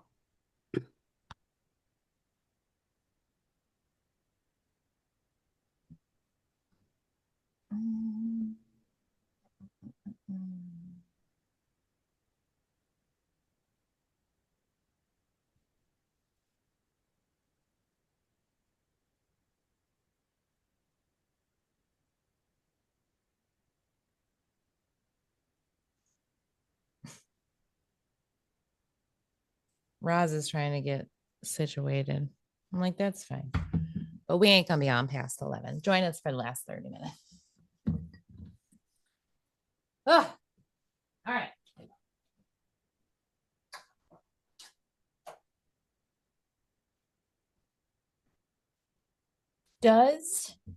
How do we feel about this? Has it been helpful? Do we understand it a little bit more? Yes. Very helpful. For me, at least. Okay. For sure. It's a lot. Yeah.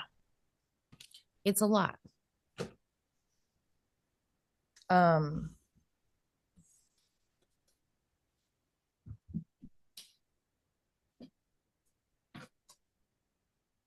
And like I said, time is a fucking wonderful, beautiful thing, but it can be hard because I know that there's times where we feel like we're not moving fast enough or we're not getting more information or however we feel. But I went back. The realms were on, I think it was one of our first 8-hour nights that y'all would just ask questions and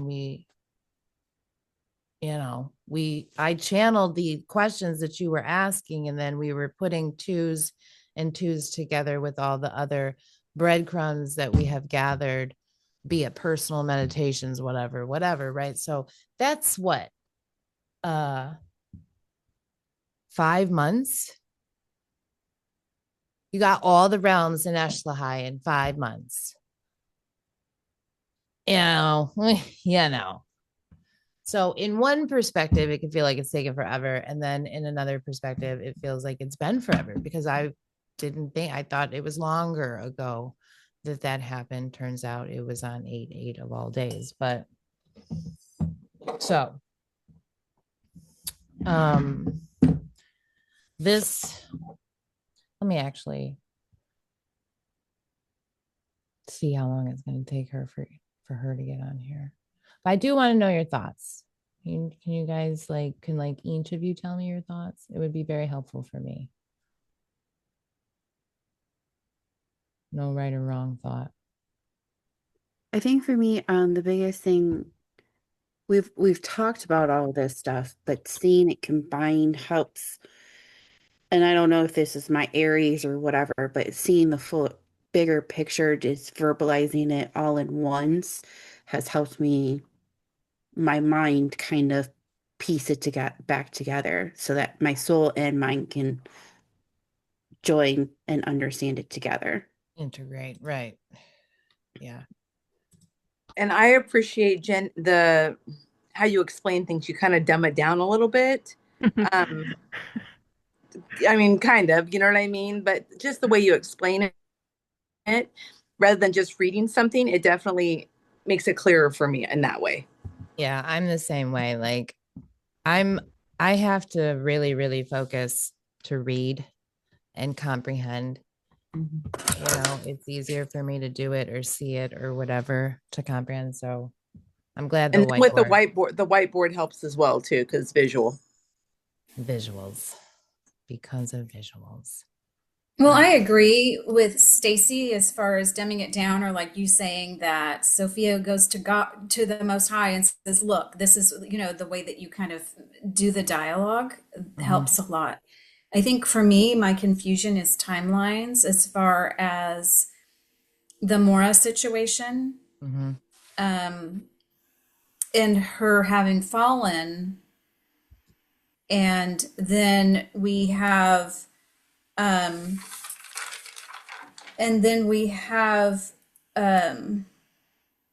Sophia creates this earth realm, right? And she has the garden,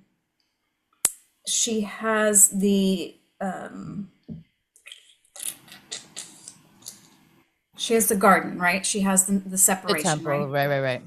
With the Elohim, right?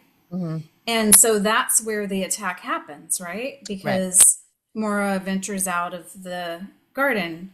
But I thought, Mora had fallen prior to that, right? And ended up in Pleiades prior to that? Yeah, so Mora wasn't in the garden. Okay. Well, Mora didn't come from the garden, let me put it that way. Mora was at one point in time manifest in the garden, made manifest, came down, whatever. She was in the temple in that area. She was, but she didn't. She was in, let's just say she was in one of the Pleiades.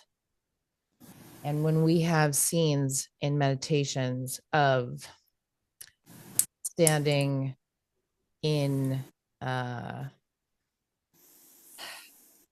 trying to think of the meditations. So there's certain meditations where we're looking at Thoth have a conversation with Gadriel, and we're not in this realm. We look like we're on some kind of like ring around a planet somewhere. And then we have other beings that don't have the same physical expressions.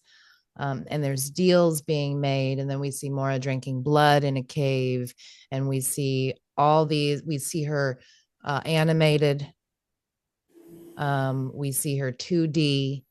They're different flashes of points of where she was in the Pleiades and then was able to gain enough. That was the point of the blood and the essence in the cryogenic chambers, because when Gadriel, Thoth, or anybody else that followed suit stepped outside of the divine plan approved by the Most High, they relinquished their sovereignty as that soul. Does it mean it's permanently relinquished? No, because we know that the self has to get back to the self, but there was repercussions for those choices because the divine hand or the divine plan has to play out.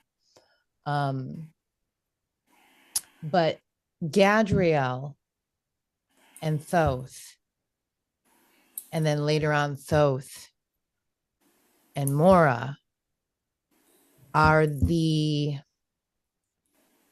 beginning individuals that create a really, really, really big fracture in the plan. So it was already created because of a fracture, and then you have somebody coming in to fracture that. So it gets real sci-fi, it gets real biblical, it gets real dramatic, imbalanced lust and sides and wars and this, and integrated with each person still having either a redemption plan, a recovery plan, or on their soul's journey. Gets real convoluted once we get here. So why did I want to go over all this? Well, because it is so much. Now, I wanted everybody here. Liz, I know that you try your best to come when you come. I know you stay in contact with Stace and you do all the things and all the things. But here's the thing. After last week, after the last 3 months, we have come really, really far in this, in you, in your abilities, in your understanding, in your everyday life.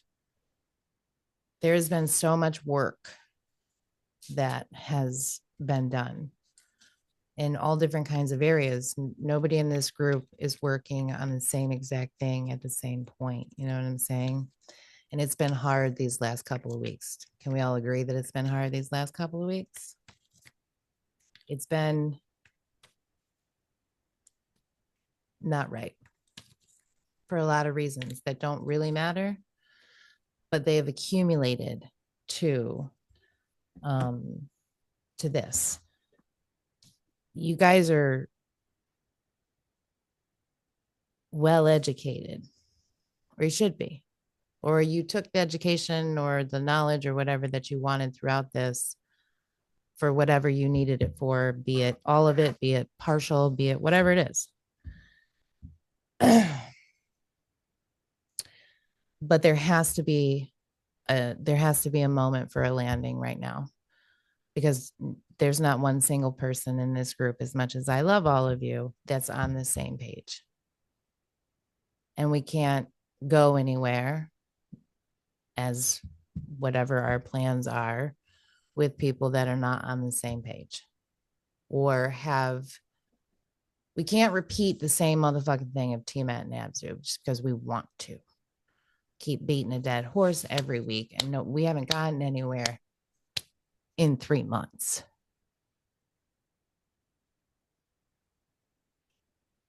So it's a landing. It's a moment. It's a retrograde. It's a time where I'm asking you, you do whatever you want to do, but I'm asking you to, like, whatever time you can dedicate to think about everything that I have went over, because I can't sit here and redo the last 2 years, 3 years that we have sat here and done this. You don't need, you took whatever it was that you were going to take.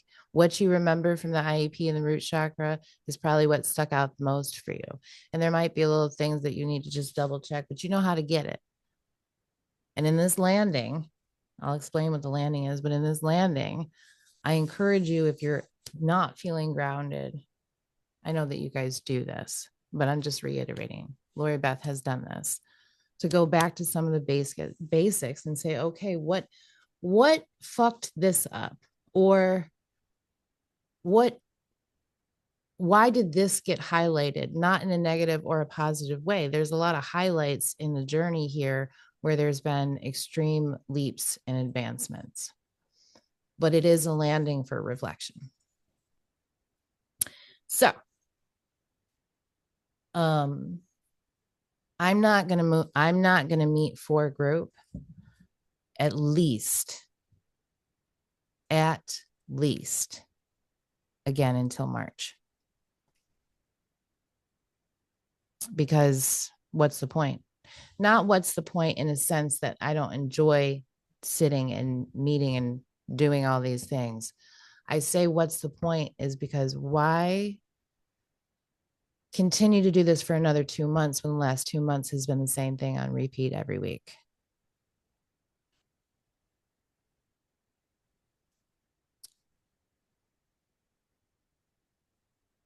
If you are going through something and the walls have not come down yet enough for you to walk past, why? It's not going to work. So the only option is to let everybody just simmer on it for a little bit. Or just do, like, I'm not suggesting this as really an option, but I am giving you this option. Some people work better if they just walk away from it for a minute. And then they come back and they look at it again with fresh eyes. It's like looking back at the IEP again. Oh shit, well, fuck. This is what I thought that meant. Now I understand that there's a deeper meaning to this as well. It's the same thing. It's the same thing.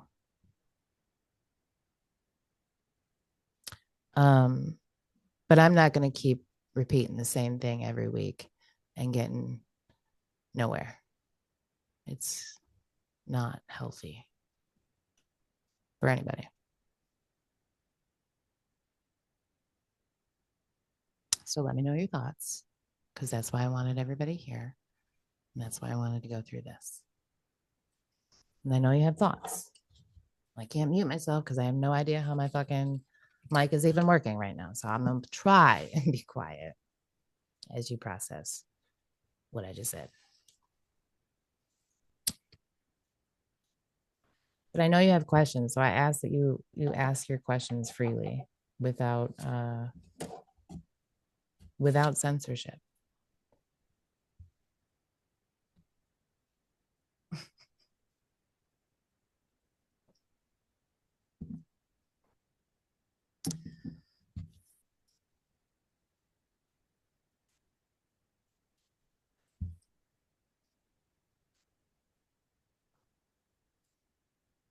Y'all all look like you just got broke up with.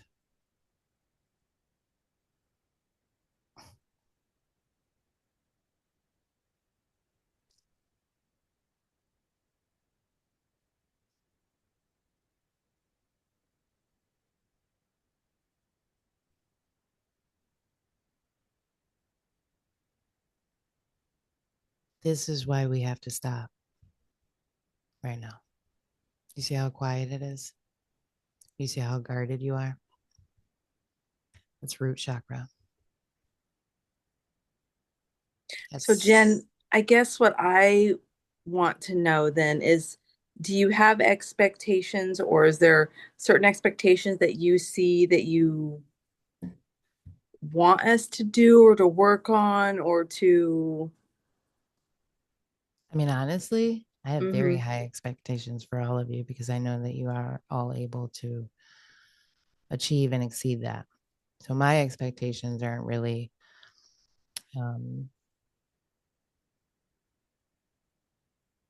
I mean, I guess I know what I want for myself. I'm just on, I guess, maybe a plan on how to get there, I guess. And maybe Okay. that's something I need to think about. Well, that's kind of individual, but like what's your plan, if you don't mind me asking? Well, I mean, like, I very much enjoy what we do, and this is something that I want to incorporate in my life on a permanent basis, right? Yeah. So for me, I guess would be, I guess, sitting down and figuring out what do I need to move out of my life to get where I need to be. And then moving forward, I mean, I know that I incorporate this in my daily life, but what does that look like? Maybe a little more structured or things like that. I don't think you have to do anything different than you're already doing right now. Because like, as we've said, like you really are like, look at what you have on your plate right now. Your daughter just got married. Your other daughter's about to, scoot to Arkansas or whatever the fuck, right? We're shifting our home life. There's a big cycle that you're ending and a newness that you're like embarking upon right now. And you have juggled this all throughout group. And you've navigated it very well. So I don't have any advice to you except for you to continue to do what you've always done in the meantime, because the balancing of the spiritual and navigating your actual life is the embodiment of the journey. But you've done that the whole time. And just because I'm saying I don't want to meet for groups on Fridays, it means just that. I'm not coming into group on a Friday and doing this right now because nobody has the capability to handle this right now. You just don't, because everything in life is unfolding. And the beautiful part about this is that's the part that you get from the Most High. That's the fucking meat and potatoes of your journey. So you don't have to study any of this, or you could study this, or you could walk away from it for a couple of weeks and then revisit it. But you have to allow yourself to like shift your perception of how you're viewing things as you grow through life. And sometimes the only way to do that is to like shift it here. Let me get myself situated in my home life. Let me figure out where Carlos is going to live. Let me make sure this and this and this is taken care of. And then you can feel that safety and security. Not that you don't feel it now, but safety and security. And then you look back at this, and there will be things, because this is the way of life, there will be things that are aha moments for you that this could give you another aha moment, and nothing got changed to it. It was just your perspective. And that's what everybody needs right now. This is me giving everybody what everybody needs, because if we keep fighting against it, it just won't work. But you're not, none of you are like,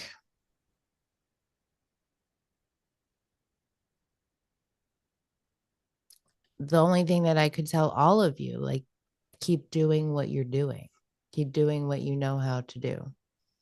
Keep doing it for whatever reason that drives you, be it a good one.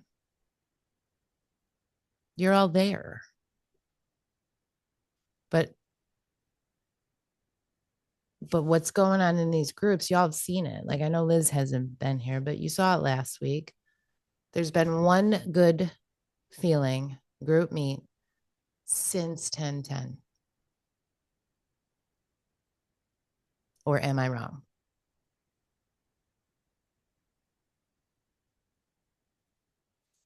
So what good is it doing? Not getting us anywhere.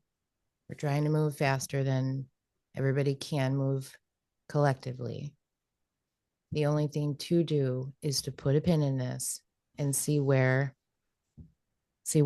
happens in March.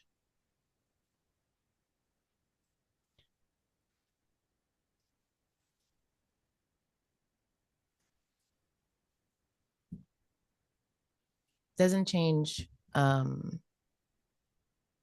I know it changes things, but it really doesn't change anything, not in my eyes. I understand everybody's got their own perspective, but like, I'm telling you that what I'm doing is the benefit for everybody involved. Even though, I mean, y'all are a part of my daily life more than I'm a part of your daily life. I look at your faces almost every single day.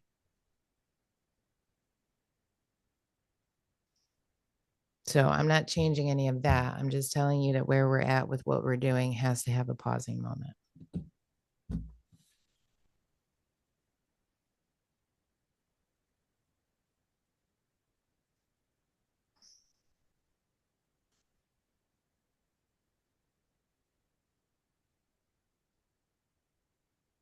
Poor Roz.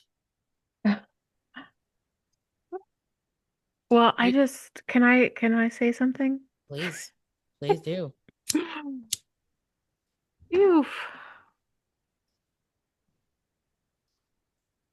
I just want to say, like, thanks for sticking with us this far. Thanks for pulling the trigger.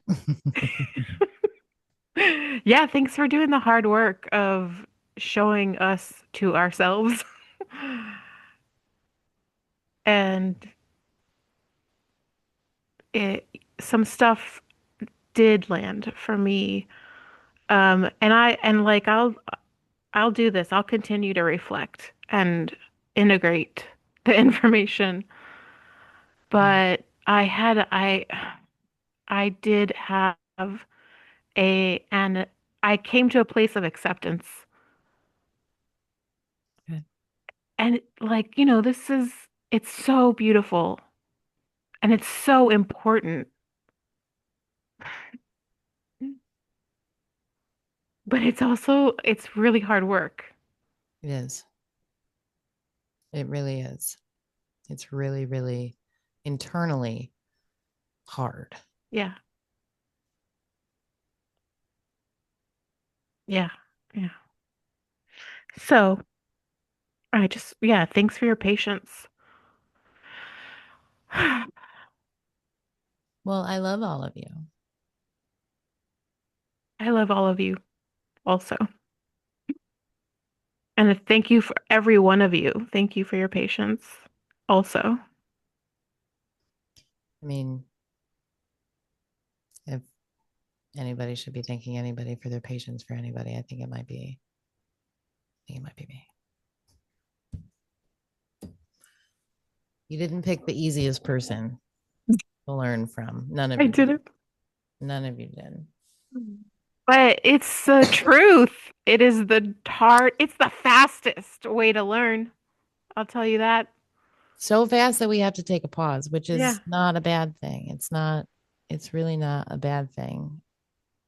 And it does also help with the trust thing that I talked about last week. Because the way one would think about it is, well, this is what it's supposed to, if the plan is the plan, then the plan's going to happen regardless. You know?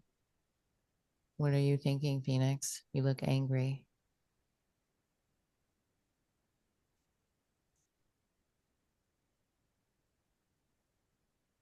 I can't even find my damn mute button anymore. I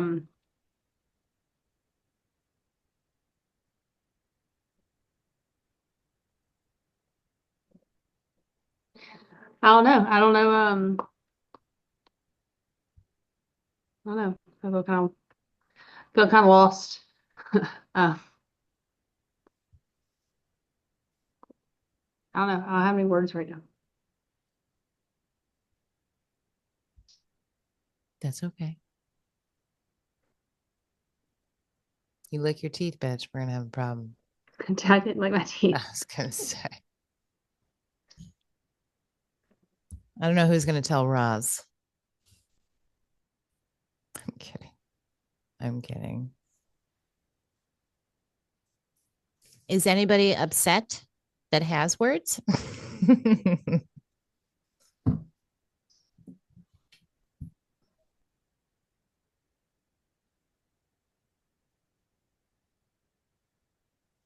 Is anybody sad about it?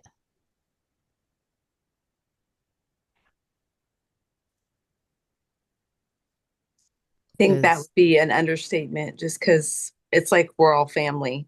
So, but I mean, I would hope we would continue to use the chat and communicate and all of that. I hope so. I'm gonna let Roz in real quick because she has. I mean, I think it's good to have a break. I mean, even every relationship has to have a break from time to time. So I think it's good to I think it might cause find yourself again. Yeah, refocus on everything. Yeah, exactly where you need to be and where you really, truly where you are. It's good to recenter yourself and what aligns with yourself for the time being. Right. I'm gonna let Roz in. Are you gonna go through your spill again? I have to. I'm tired. My ghost told me to tell you to swallow. What do you say? My ghost told me to tell you to swallow.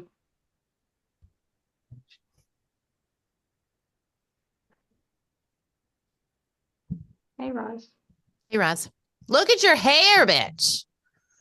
Read the room and tell me what's Hello, going on. ladies. No,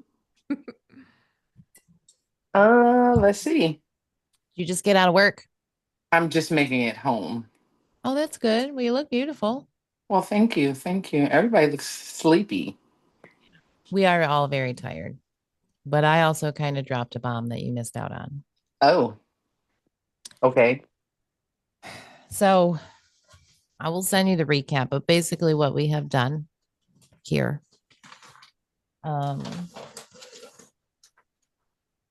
I basically recapped everything that we've kind of really the foundations of what we have grown through and together since IEP, the chakras, the realms, and the purposes of their realms and the terminology that got updated, because I don't know. I knew what Elohim was. I've heard it before, but when we got these channelings, we understood it was a different level of a soul and blah, blah, blah. I went through everything. Okay. And I know that you don't with your schedule, with your work schedule, like you do your absolute very best to come in on groups and you meditate and everybody has put in a vast amount of work, but like I said to the ladies, like we haven't had but one really good vibing, unified vibe of group since 1010. And it's not because of anything, really. It's just because after one way that I could put it is after 1010, we didn't really allow ourselves. Well, some of us did, and some of it, we all did this to different degrees. We all processed to different degrees after what happened on 1010. I know you don't remember a lot of it, But others, some were impacted more than others. And we haven't given ourselves any time to really process and reflect. So I went through a lot of the base information that we've grown through together, which I'll give you the recap and everything. Because I really think it's not that I think, it's not that I want to do this. If I had this my way, this wouldn't be what we wouldn't have to. But I'm taking a break from doing groups. Well, that sucks. I know, in a certain sense, that it does kind of suck. I know that. Yeah. I've been trying so hard to make sure I make it. I've been trying so hard to remember the things when I do get it. Like, that sucks. Hear me out. Okay. You don't try, you do, you show up every time. Well, thank you. It's just the truth. You do. And nobody's doing anything wrong, but we're not getting anywhere. Okay. And we're not getting anywhere, not because we're not getting anywhere because I think we're trying to force the timing of this to be faster. Mm-hmm. And we haven't some of you haven't allowed yourself to process things, or you're trying to process and keep up at the same time. And that's not okay for anybody because it's not doing you any good. And I promised to do a lot of things, but one of the things that I promised was that it was going to be helpful for you, Mm-hmm. and that it was a safe space. And when walls are up, it means it does not feel safe to you. When we don't feel comfortable saying certain things, that's when things are out of alignment. So my only choice is to give a breath of a moment for everybody to either put a pin in this, focus on something else that's more pertinent in their lives, Mm-hmm. or whatever they need to do. I don't know what everybody's process is going to be, but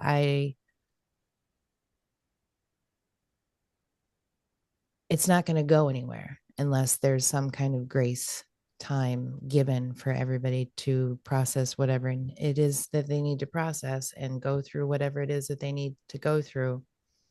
And I know nobody wants to hear this, but I would not be doing anybody a service if we keep coming in groups every week, going through it the way that we have been, because that's not what group ever was. Okay. It doesn't mean that, not to me, it doesn't change any bonds, any friendships, any support in a sense of anything spiritual or otherwise. That doesn't change for me. What changes is meeting and doing this and going in and having the expectation every week to get more and not allowing time for each individual to reflect, understand, and then for that to happen as a collective whole. This didn't happen overnight. This has been happening since October. It's been like this because October was big. It's not that October was bad. It was big. Yeah.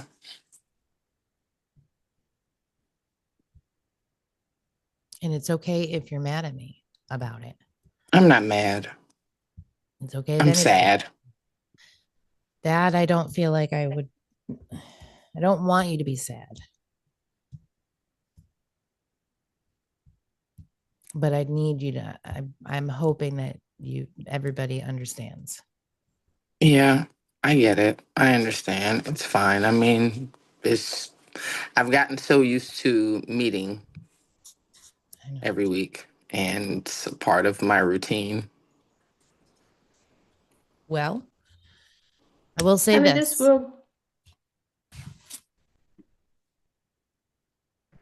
This will give us a moment to really find out who we are individually.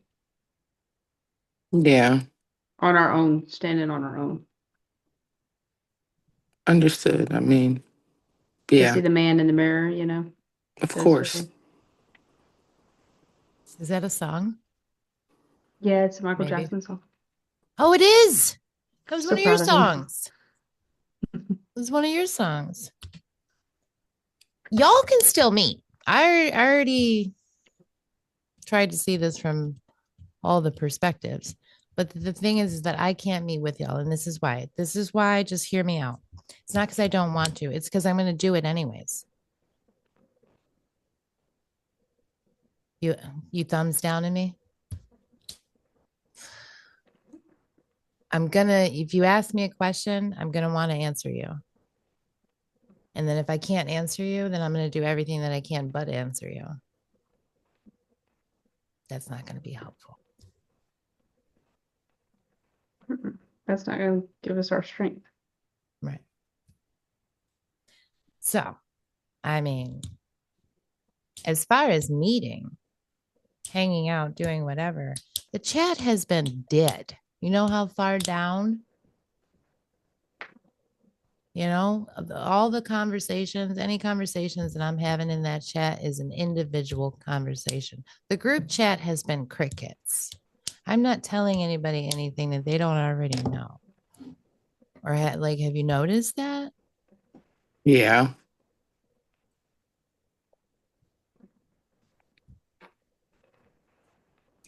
On that note, I'm gonna smoke me a ceremonious blunt, bitch. That's what the fuck I'm gonna do.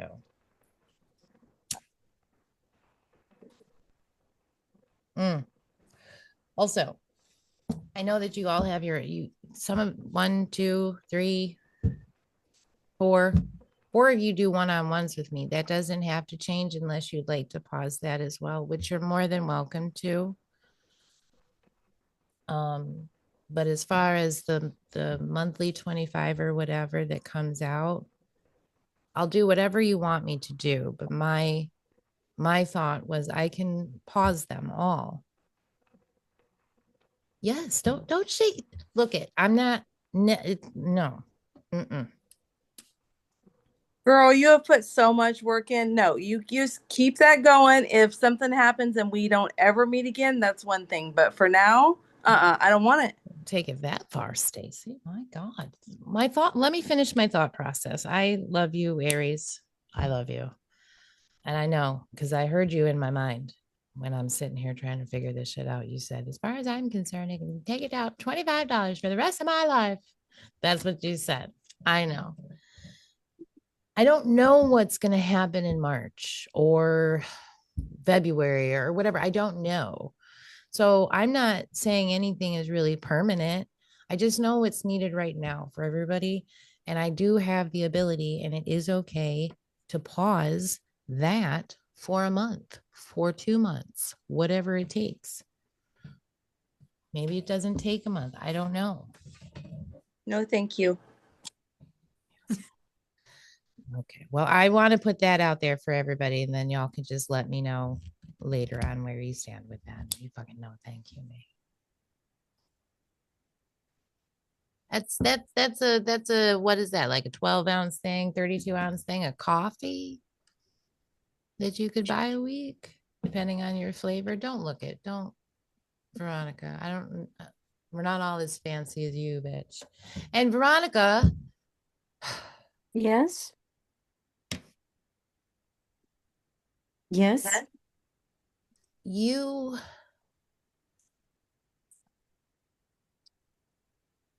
I guess I'm calling you out.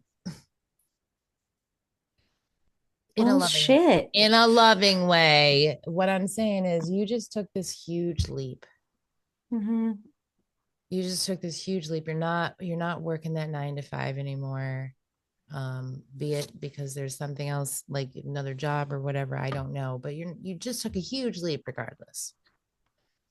And you're like, I don't know if you've noticed this yet or not, but like when you're not on the clock of some false time, 9 to 5, your body starts to like recalibrate itself. And then you start, you know what I mean? Like when you're not doing a 9 to 5 anymore, you all of a sudden have time for this to be taken care of, or for this to be taken, or for you to do this for yourself, or whatever the case may be. I thought about that as well. Everybody in this group is at these huge moments, whether they realize it or not. When you look back, I'm telling you, this is a big moment for everybody's life, and it's big, but you're not going to be able to see how big and grand it is until you get off the landing. So being on the landing isn't a bad thing. It's just a moment. It's just a moment. Should have been a poet. Have you noticed that though? Like, how long have you not been working for? How long have you, since what, the 3rd, right? Oh, so it's only been a Yeah, week. since the 3rd. Yeah, it'll Okay. be a week tomorrow. Yeah. I mean, I notice like just because of being in that environment and the type of environment that is, everything's rushed. Everything's rushed. You're just moving at an accelerated pace because everything is on a time, like Right. whether it's you You working are against the caffeinating a clock. world. So, Well, yeah, everything is on time. You're timed in terms of how quick you get service out the drive-through window. You're timed on the breaks that you take. You're timed on when you start work and end work. Like everything's on a time constraint. And so every, you're just faster. Like my mom pointed it out. She's like, "You eat so fast." And I was like, "Yeah, because I'm used to like quickly eating in 10 minutes and then having to go back to work." So everything's rushed. And like I noticed like me just being able to just take a breath. Like I got to take care of a few things that have been in the corner in my living room for like months, all because I haven't had the energy or the time to like go through it and clean it out. right. So just, yeah, getting back down to a normal pace of living has just been like an adjustment from leaving. Yeah. So, It's a yeah. good recalibration. Mhm. And then hopefully you'll be able to find something that's just more flexible to that, more Mhm. stable. And Yeah. then Dee's moving. How long do you think how long you think it's gonna take you to get to Tennessee? I'll have a better idea once we are put the house up. So got a few little projects here that we need to do, which we're going to start on next week. So yeah. Do you have like a time frame of when you're hoping to be there? I was hoping by March. I don't know if that'll happen. That might be a little too Well, it early. lines up. It lines up with the timeline, apparently.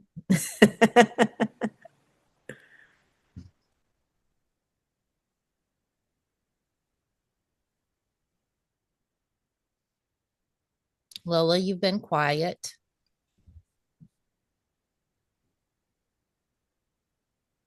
Processing. Doing this for 3 years is getting kind of weird. It's just a breath. I know. I know.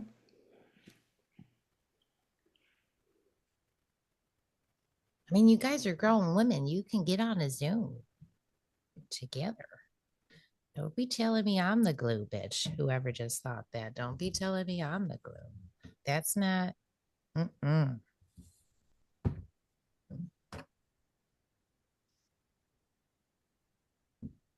But there's no HBO. I don't know what movie reference that is, but I will say I will A thoroughly Night be at the sticking on you every Roxbury. motherfucking week. It's from A Was it Night at really? the, yeah. And I've Because actually seen that. because he's like, oh, his brother's in the pool house. He's like, but his dad's like, there's cable in there, but there's no HBO. No, wait. I was just getting emotional. It's not the same. It's just a moment. It's not the same if we're all not together. I don't disagree with that. I don't disagree with that. Liz, surprised? Welcome back to group. We're just taking a pause. No, I know. Even though I'm not in group always, it's still sad, you know. It's just a breath. If you want it to be just a breath, I should say it that way. If you want it to be just a breath, it'll be a breath. But just not directly to you, just to everybody. I'm in it to win it lifelong. Y'all know that. You all know what my goals are. Well, we have to be in it lifelong. We're going to be changing the world. That's why together as a group. It's just a breath. It's just a breath. I know it sucks. I'm the one that had to say it.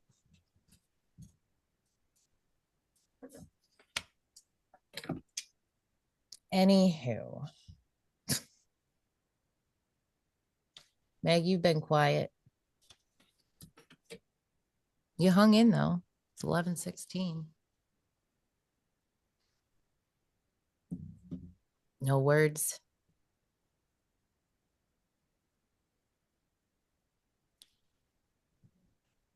I mean, I'm sad, but like you said, it's just a pause to regroup for group. Well, thank you for that understanding. I keep using your landing. You're the one that said that a couple weeks ago. Mm-hmm. You were. You said 2 weeks ago, what's wrong with enjoying where you're at? Okay. And so maybe like we should look at, maybe I should stop saying it's a landing and it's a breath, and it's a vacation for you to enjoy where you're at right now before you get out of state and go on to the next state, you know? Chat's there, phone's there, all of the same things are there. We're just not going to do this for a little while, and then we'll know when it's time. There's no change in our intuitive abilities here with this. Could you imagine if Phoenix took notes every day on everything and came back in 3 months and we had to go through those notes together? Might be a record breaking, it might actually be a 72-hour meet, to be honest with you. Might actually be a 72-hour meet. Nobody wants that. I don't know. I can hang pretty long. I don't know if I could hang that long on with looking at the shit in person all day. All right. Look, I love all of you. Like for real, for real. I'm doing this for you. I hope that you can see this. I'm doing it for everybody individually and everybody collectively, and the totality of the whole purpose to actually achieve the long-term goal. So like the love is there. I know it sucks. I know it's hard. But it's better this way than if we kept going the other way. I don't want to do that. We would fail. And I'm not going to fail. So you won't fail. You know what I'm saying? And if anybody wants to lash out at me or anything in a private chat, feel free to do so on Signal.